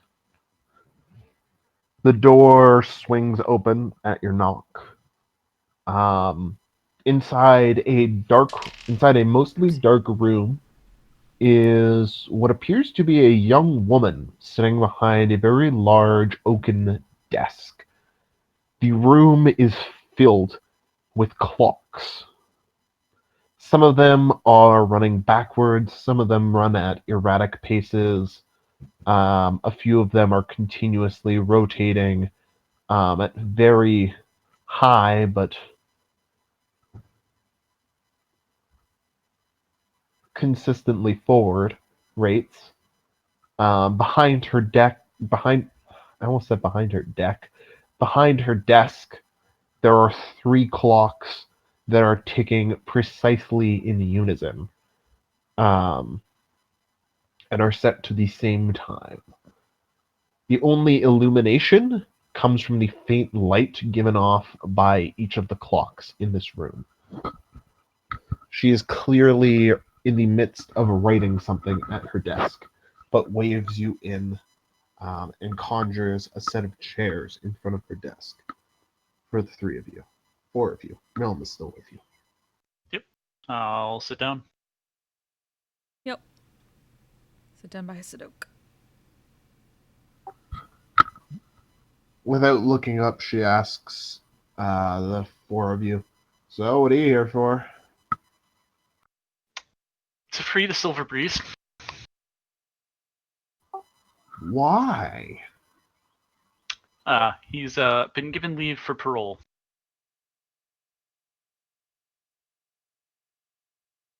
She stops writing and looks up at you. Who the hell did that? Tyr. Well, Tyr needs to have a damn good reason for me to do that.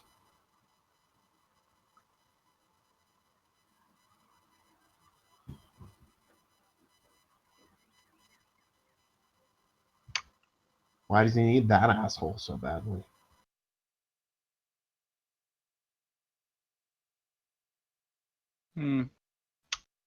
Well, it's not.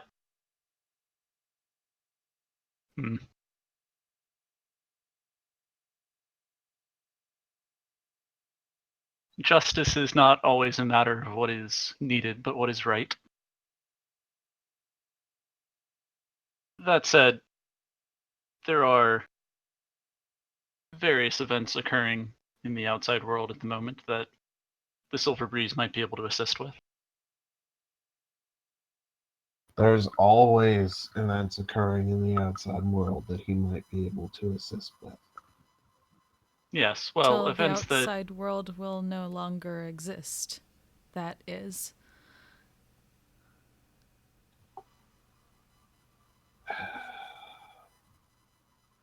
She puts her pen down.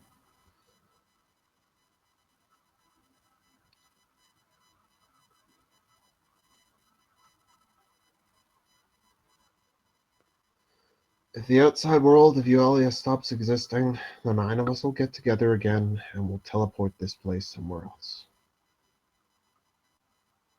She kind of shrugs. That's very nice for you, but what about everybody else? That's their problem. It certainly doesn't justify releasing that jackass back into the world. But if you don't care about the outside world, well, what does it matter if he's there? That is my one outside responsibility. Not only that, it's my magic that puts him there. But it is no longer your responsibility. As I've said, he's been granted parole. It's my responsibility as long as I believe it is.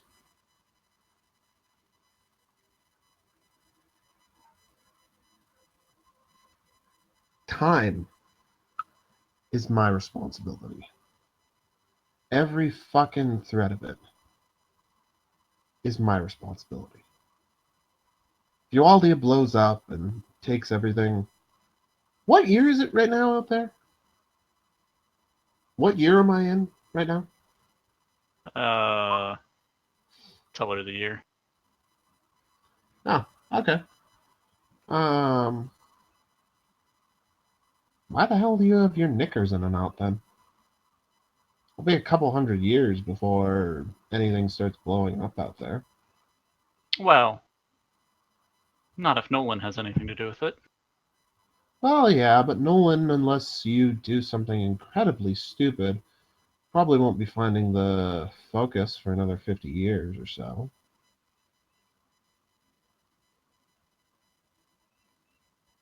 At least she flickers for a moment.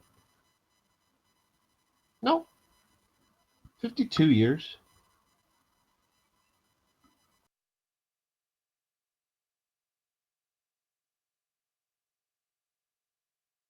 We have made it our duty to protect the cycle of life and death, and that includes into a future for this place.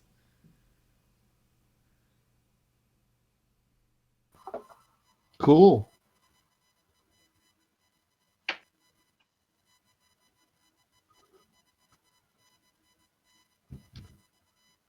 I've spent a lot of effort fixing what I broke when I put Ramus in that cage. I've spent a lot of effort keeping time clean and keeping him out as much as I can. You're going to have to give me a better reason than it's our duty to help the world.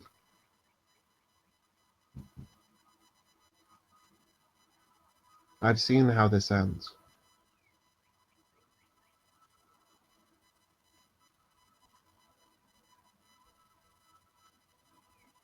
What do you mean by this? Nolan's dream, what he does, what he looks for.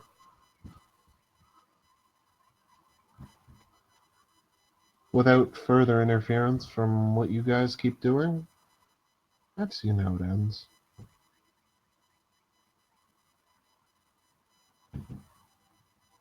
And you wish for that end with no interference, just because you have seen it. No. But I can tell you for damn sure that most of the ends with Ramus in them get worse. Faster. Most. Not all. Nope, not all. But most of them, you leave wrangling the greatest thief to ever live to him. She points at Sadok.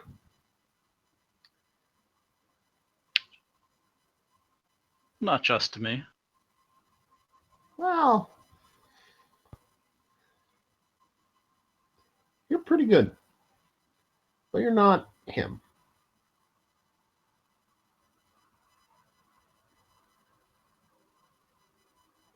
You don't think he'll stay in line a little bit more for Realm? He left her once before, didn't he?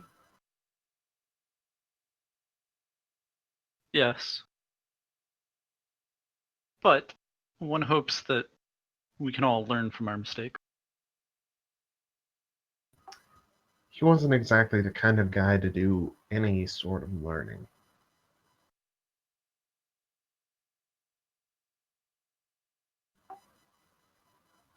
Why do you keep saying such mean things about Ramus?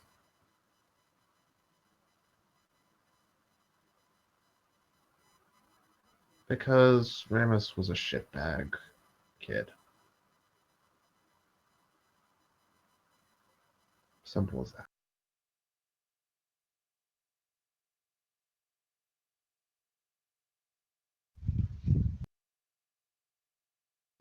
Look, kid.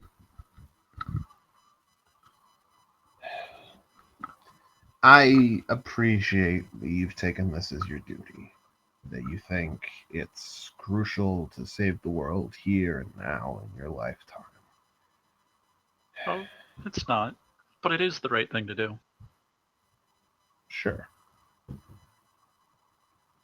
But you're going to have to give me a better reason than because someone else said so, if you want me to release him to you.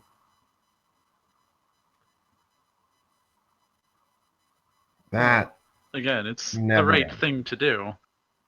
I'm not sure how I can convince someone without a real sense of morals of what the right thing is, as you seem to only care about your own particular Machiavellian views. distorted as they are by your forays through time.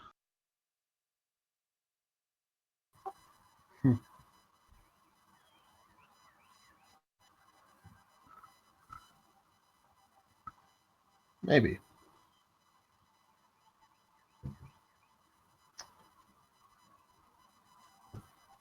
Maybe.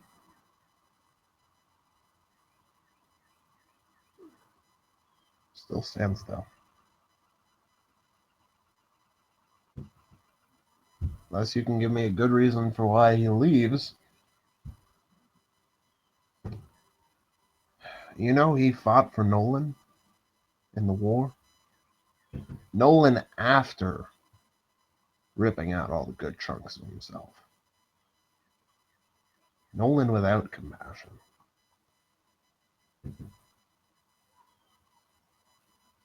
He tried to fight for him. Killed a lot of fucking people. For a God's damned madman. Literally God's damned. You want to let him back out?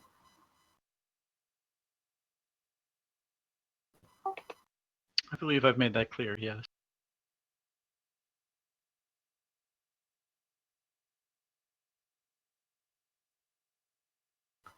Then it seems like we are at what certain people insist. Certain people in the office insist on referring to as an imp arse.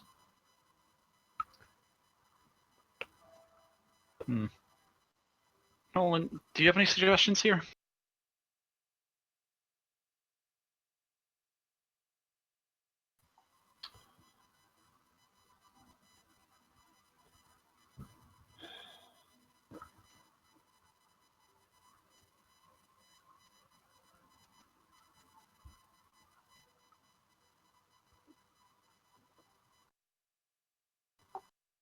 Silence from the peanut gallery. Oh no.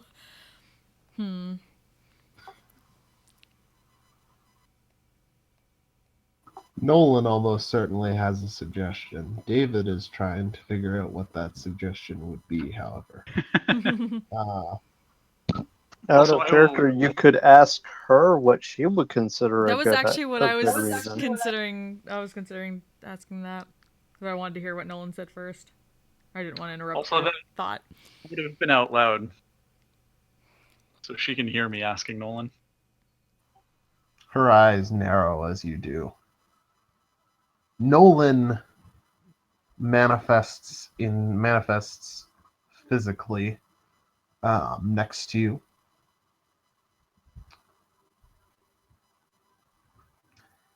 Hey.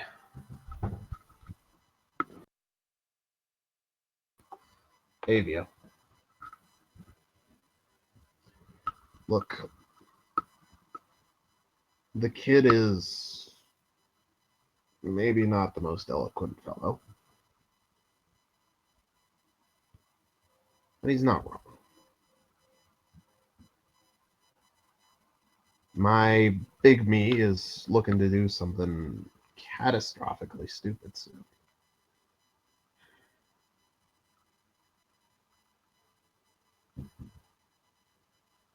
We could really, really use some catastrophic stupid of our own. Also, Oak, I'm ask her what she gonna wants. remind you of that at some point in the future. What, that we could use some catastrophic stupid of our own? Yes, out of character. Oh, God. here's something. I do not look forward to the day. I do. I got maybe a bit of wisdom to add to this. Maybe.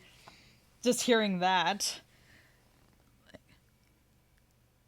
Catastrophic, but he brings new insight to all this for us, new knowledge for us, and when we entered this place, we were told we would be granted the knowledge we ask for.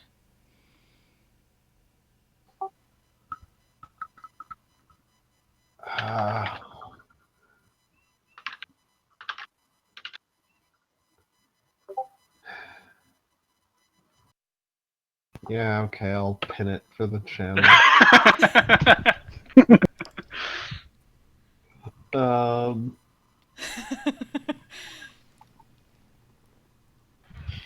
uh, I feel like that's also like should just be this campaign's tagline. Yeah, basically. We could use some catastrophic stupid of our own. Yualia.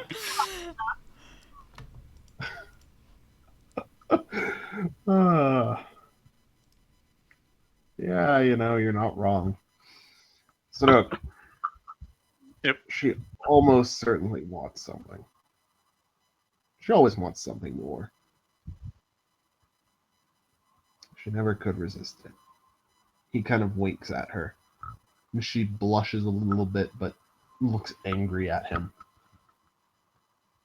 Fuck off, Nolan. It's been 1,300 years? Get over yourself. I 14 somehow now? thought I didn't realize it'd be true.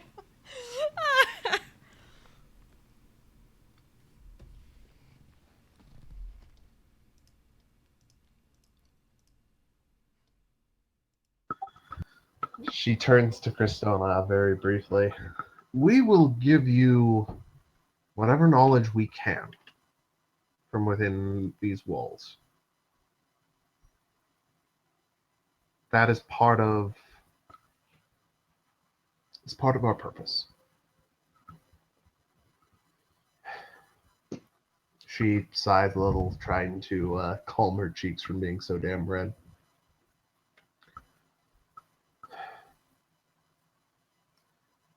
Releasing Ramus is frankly likely to result in an overall decline in the amount of knowledge in the world, however. So is its destruction.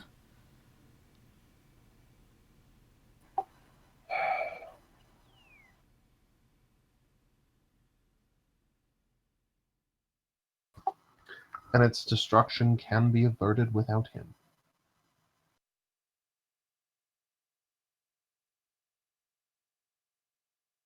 But that doesn't mean it should be. He deserves a chance to right his wrongs. If he fails, I'm telling you, kid. She wants something for this. like what? I don't know. It's gotta be something she can't get on a time-frozen island in the middle of nowhere. Ain't that right? Ask her. See what she's willing to trade for the release of one Ramus. The Silver Breeze, the greatest thief alive.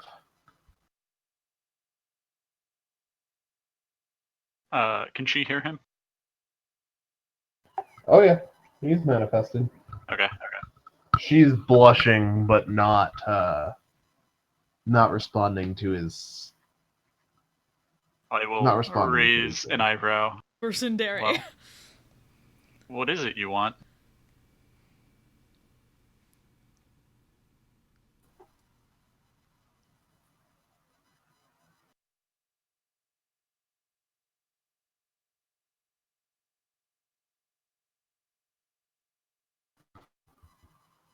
I want.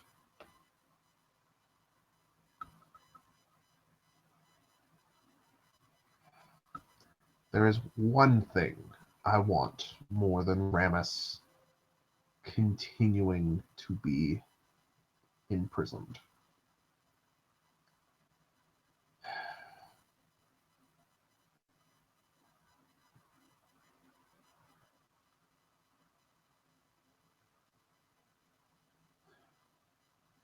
Yualia, according to legend, and as many stories as I've been able to look up, has 3 portals to the outside world that are part of it. 3 portals to planes that remain, regardless of how the world itself moves. One of them is a portal to the plane of water that's under the Nutongi Ocean. One of them goes to Mount Celestia. And it's atop Mount Fjall. The third goes to Sigil, the city of doors. No one knows where it is, but off-plane people keep appearing in Yualia. A few every year from Sigil.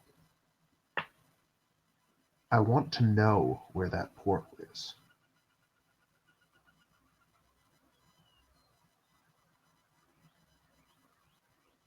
Wants to vacation in Sigil. Got it.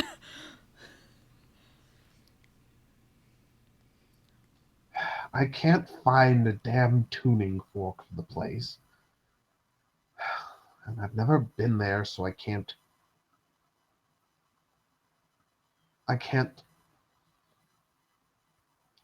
cast Gate.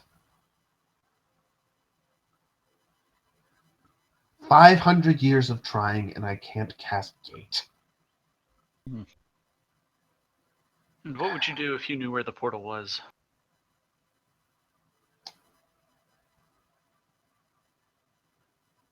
Something living in Sigil is upsetting time. I'll either go through and deal with it myself, or I'll endeavor to contact the authorities in Sigil and see to it that they take care of it. She grins a little at that.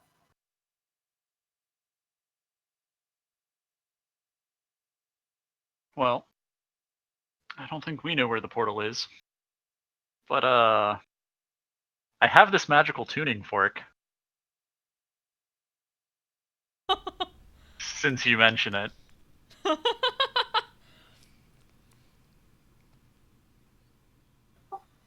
Think this is what you're looking for?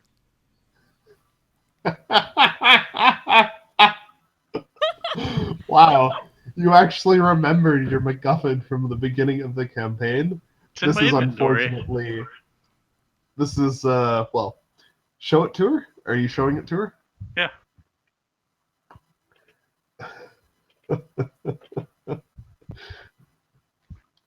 Right tuning fork or wrong tuning fork?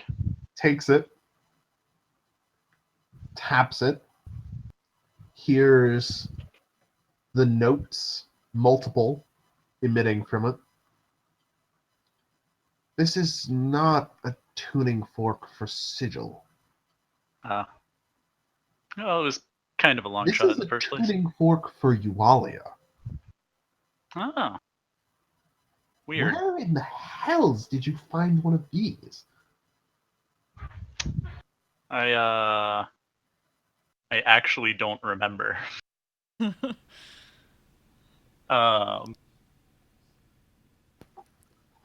These are... Yeah, I actually have no clue. Out of character. It was one of the MacGuffins you got at the very beginning of the campaign. Right, no, I remember that. I don't remember, like, where in character I got it. Oh, shit, I think I have it somewhere deep in my notes. I remember something about you guys going into an underground cavern and fighting a roper.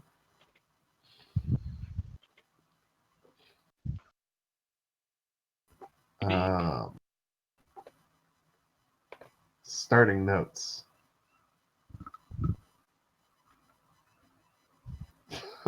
Oh, wow. Okay. I really should have checked this a long time ago, because there's a couple of great ideas I wrote in here. Well, Any you can share? I'm just curious. Add a friendship cult to the world. Acolytes of Brosidon somewhere in the wild space. God damn it. That would have been perfect for Fuck Island. Right. It really would have been. Um, but yeah, for where you found these, all I have is they explore some caverns deep beneath the earth. And you found stuff there. I will give a brief detail of our adventure then. Okay. So you just found this in a random cavern. Is that not how you find all of your magic items? No, Ah. no, I do not. Sounds like a boring life.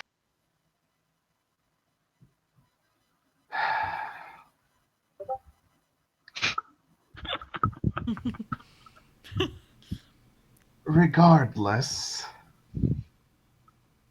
if you ever travel off Yualia, that will be very useful for finding your way back. Otherwise,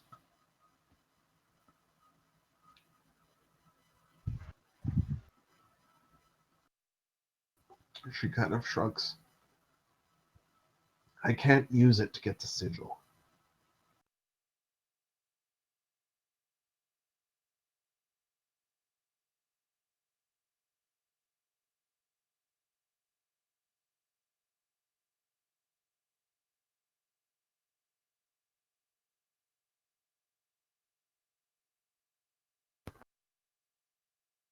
Too bad you've already used up your divination for today. Or the first attempt at fucking yourself up. I'm not doing that again. Yeah, no. Does not sound like a fun time. You're still slowly losing health by nature of the fact that you're in vampire terrain or vampiric terrain. Just as an FYI, All of us? you're slowly, yes, Oh, shit. all of you. Well, that would have been good to know. Everybody in the Tower of Autumn is slowly losing health because you managed to conjure vampiric terrain on the whole fucking place. I mean, I assume somebody would have dispelled that pretty quickly.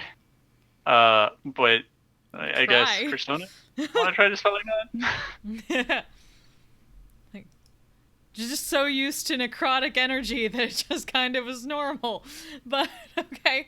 Yeah, sorry. With like the other like half dozen things that happen. Yeah.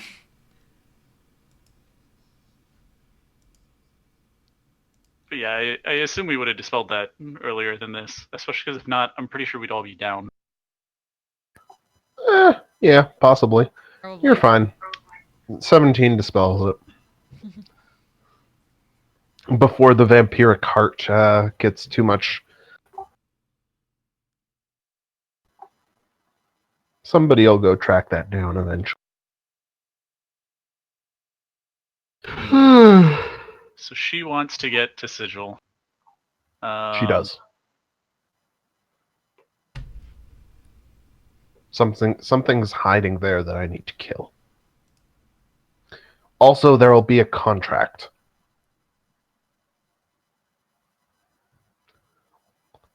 I cannot directly tell you what happened in the future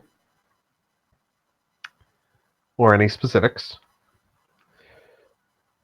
but there will be a contract to prevent you from doing the stupidest things that you could do. That's probably for the best. I was gonna say, like, that may be necessary.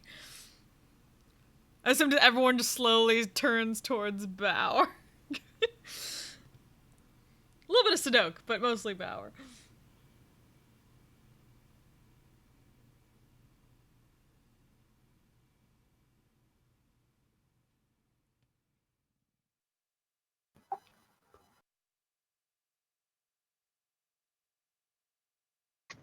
I think I missed something.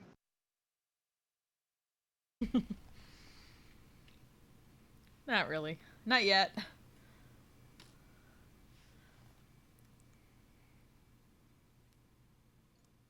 Don't worry about it. It's fine. Everything is fine. So with Nolan's anima, I was able to cast Gate once. Can't do that again. Definitely not gonna let him try to cast that through me. Nah, do it. I'm That sure sounds that like the can't worst possibly idea. go badly. Can Nolan teach her how to gate? Uh,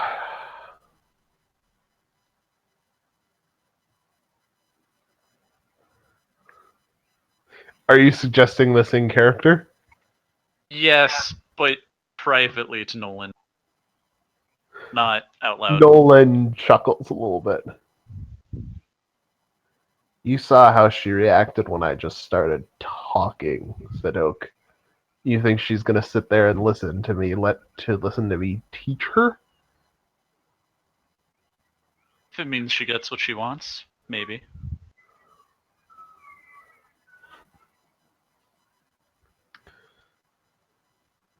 Not to mention, one sec.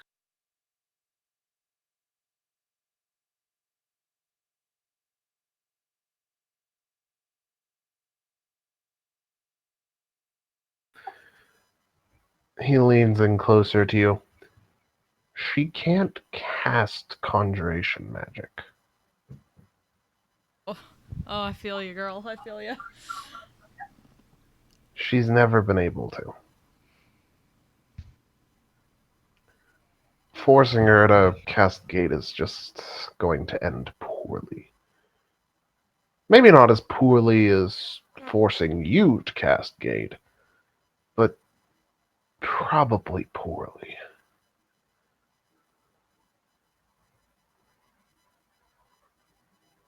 Hmm.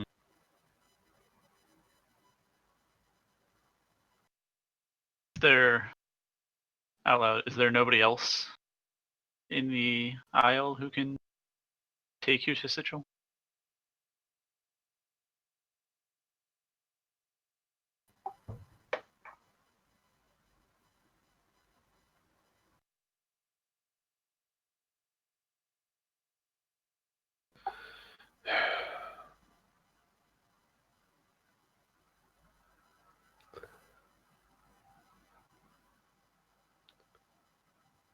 She looks at you kind of funny. You haven't... Nolan, has he met... Nolan just shakes his head. Ah.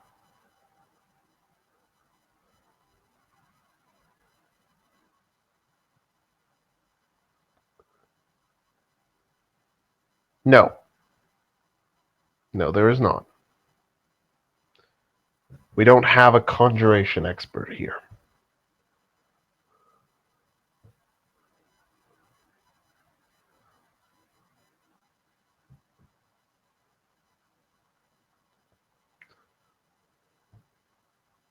I mean, surely you don't need a expert uh, just for a simple, travel. I mean,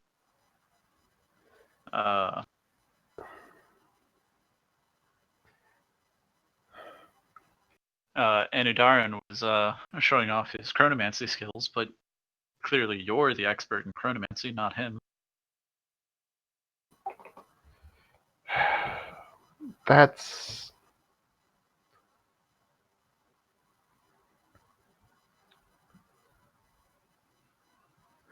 Just... Trust me. No one else here can cast Gate. Well, it doesn't have to be Gate. What about plane shift? If I had a tuning fork from somebody else who could cast Plane Shift, I would have used it myself already. No one here can cast Gate. It is imperative that you remember that, Sidok. Rubble. No, what the hell is up with that? Yeah, Nolan, what's she on about?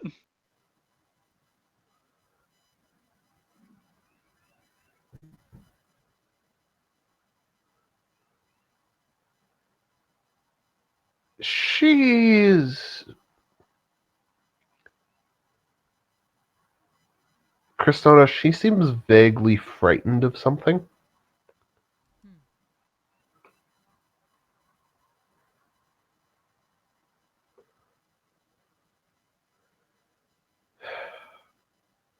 Look, Sadok.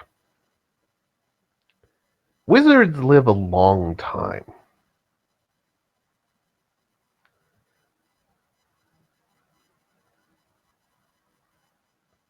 Have you ever wondered why there aren't many wizards who can cast the very highest level of spells?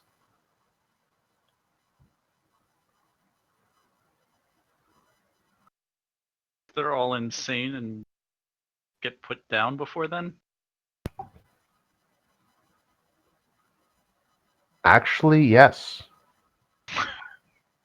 And there's one particular nasty fellow who does it.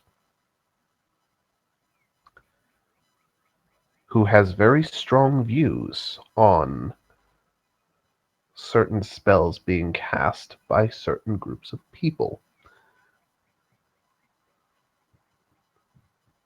You'll meet him soon enough, I'm certain.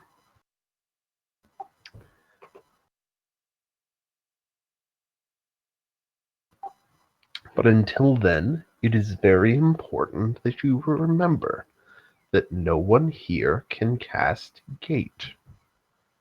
Do you understand? Yes. Seriously though, what about plane shift? No one has a tuning fork for it here. Christona's gonna speak That'd be up. part of Just why they if Nolan's still there. Mark, got it. Was Nolan still there and talking? Like actually being able to hear any of that? Oh yeah, Nolan's Christona looks present. very confused looking back and forth between them.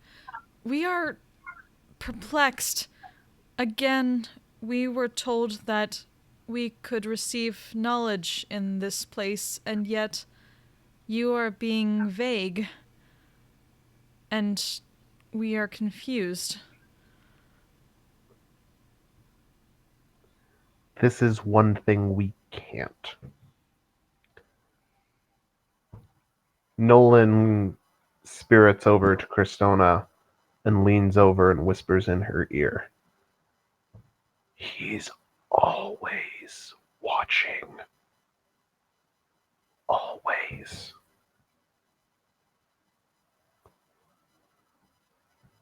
We see.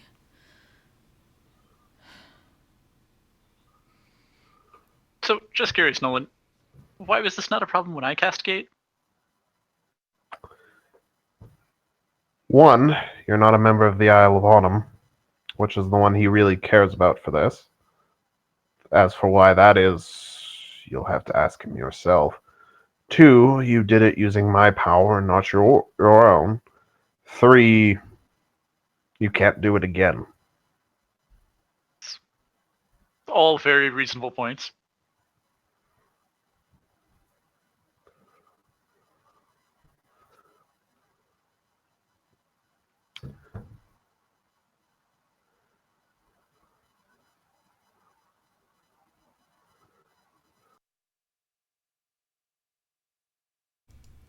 So we must find portal to Sigil for any continued assistance.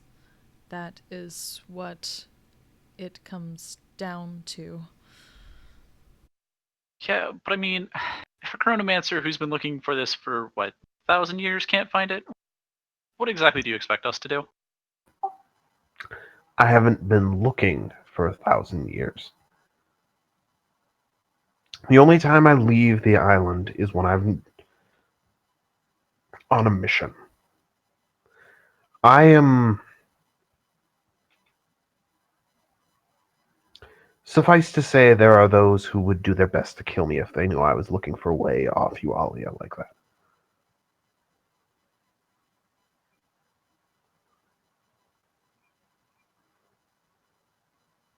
Or who knew I was about. Oh, sorry.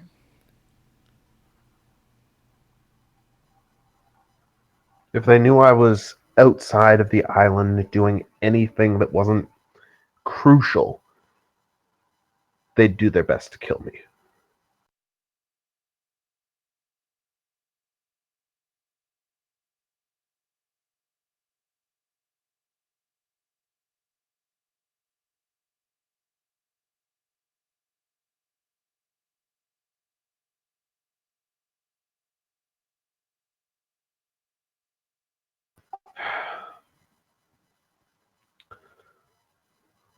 The greatest library in the realms, or on Yualia, lies at your disposal. I have the beginnings of some leads I can give to you, and you have access to other libraries that I can't reach, other sources of information that I can never hope to get to. I need your help.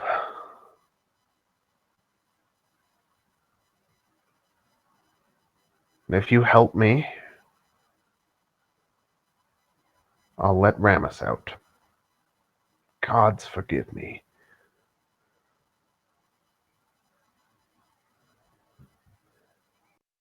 So, out of character, I feel like we can get more from her than just getting Ramus out. But I don't actually know of anything that I want from her. Anybody else? Stona is still thinking about things, and when should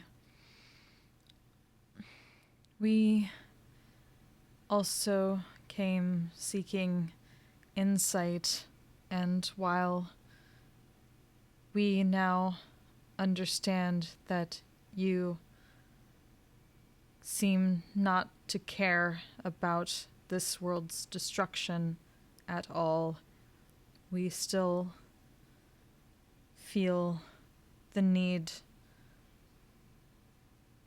to have access to the knowledge of others, even cynical ones, about our potential choices for dealing with the wars of the gods. If Nolan does not destroy it first, we seek to deal with them also.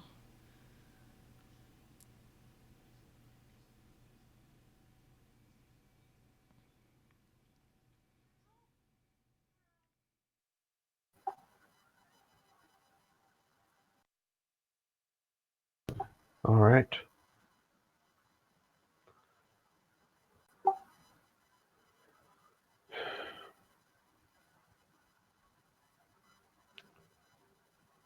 It's acceptable.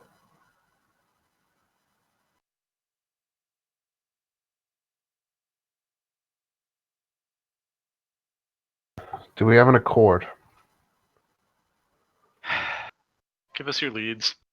Do you have a better way for us to contact you or get back here than trying to find the Isle again? Yes. Yes, I do. I'm going to end the session there, though, guys. That's fair. Yeah. We're right at 10. Mm-hmm. All right. So, you've, you managed to ask a couple of questions that I didn't anticipate you asking, and inadvertently stumbled into a couple of NPCs you weren't going to meet for a little while. As You is do have a our knack for doing MO. that. Yeah. As is your ML. I mean, he knew we were coming to the Isle to ask this. Yeah, I did. Maybe I need to sanity proof things that I do more before I do them. I mean, maybe I just need to stop planning for games when I'm really tired. like I can see us definitely like having done some stuff during that session that you didn't expect, but the NPCs at least. Oh yeah. No, I just yeah. The NPCs are there's a pair of archmages who don't like her very much. It's about the only thing they agree on. So, you know. Is it two of the big names from the original 6? One of them is. Yeah. There's only one wizard amongst them, though. Another one of them is someone else. Gotcha. You might get in touch with him very soon. Yay. Like, don't like her very much. To be fair, I was having a hard time liking her very much. So damn cynical. That's understandable. She's not meant to be liked. She's a majorly cynical person. I don't expect you guys to like her. Of vacationing in Sigil. But I feel her for not knowing, not being able to cast a certain type of magic. I feel that. Yeah.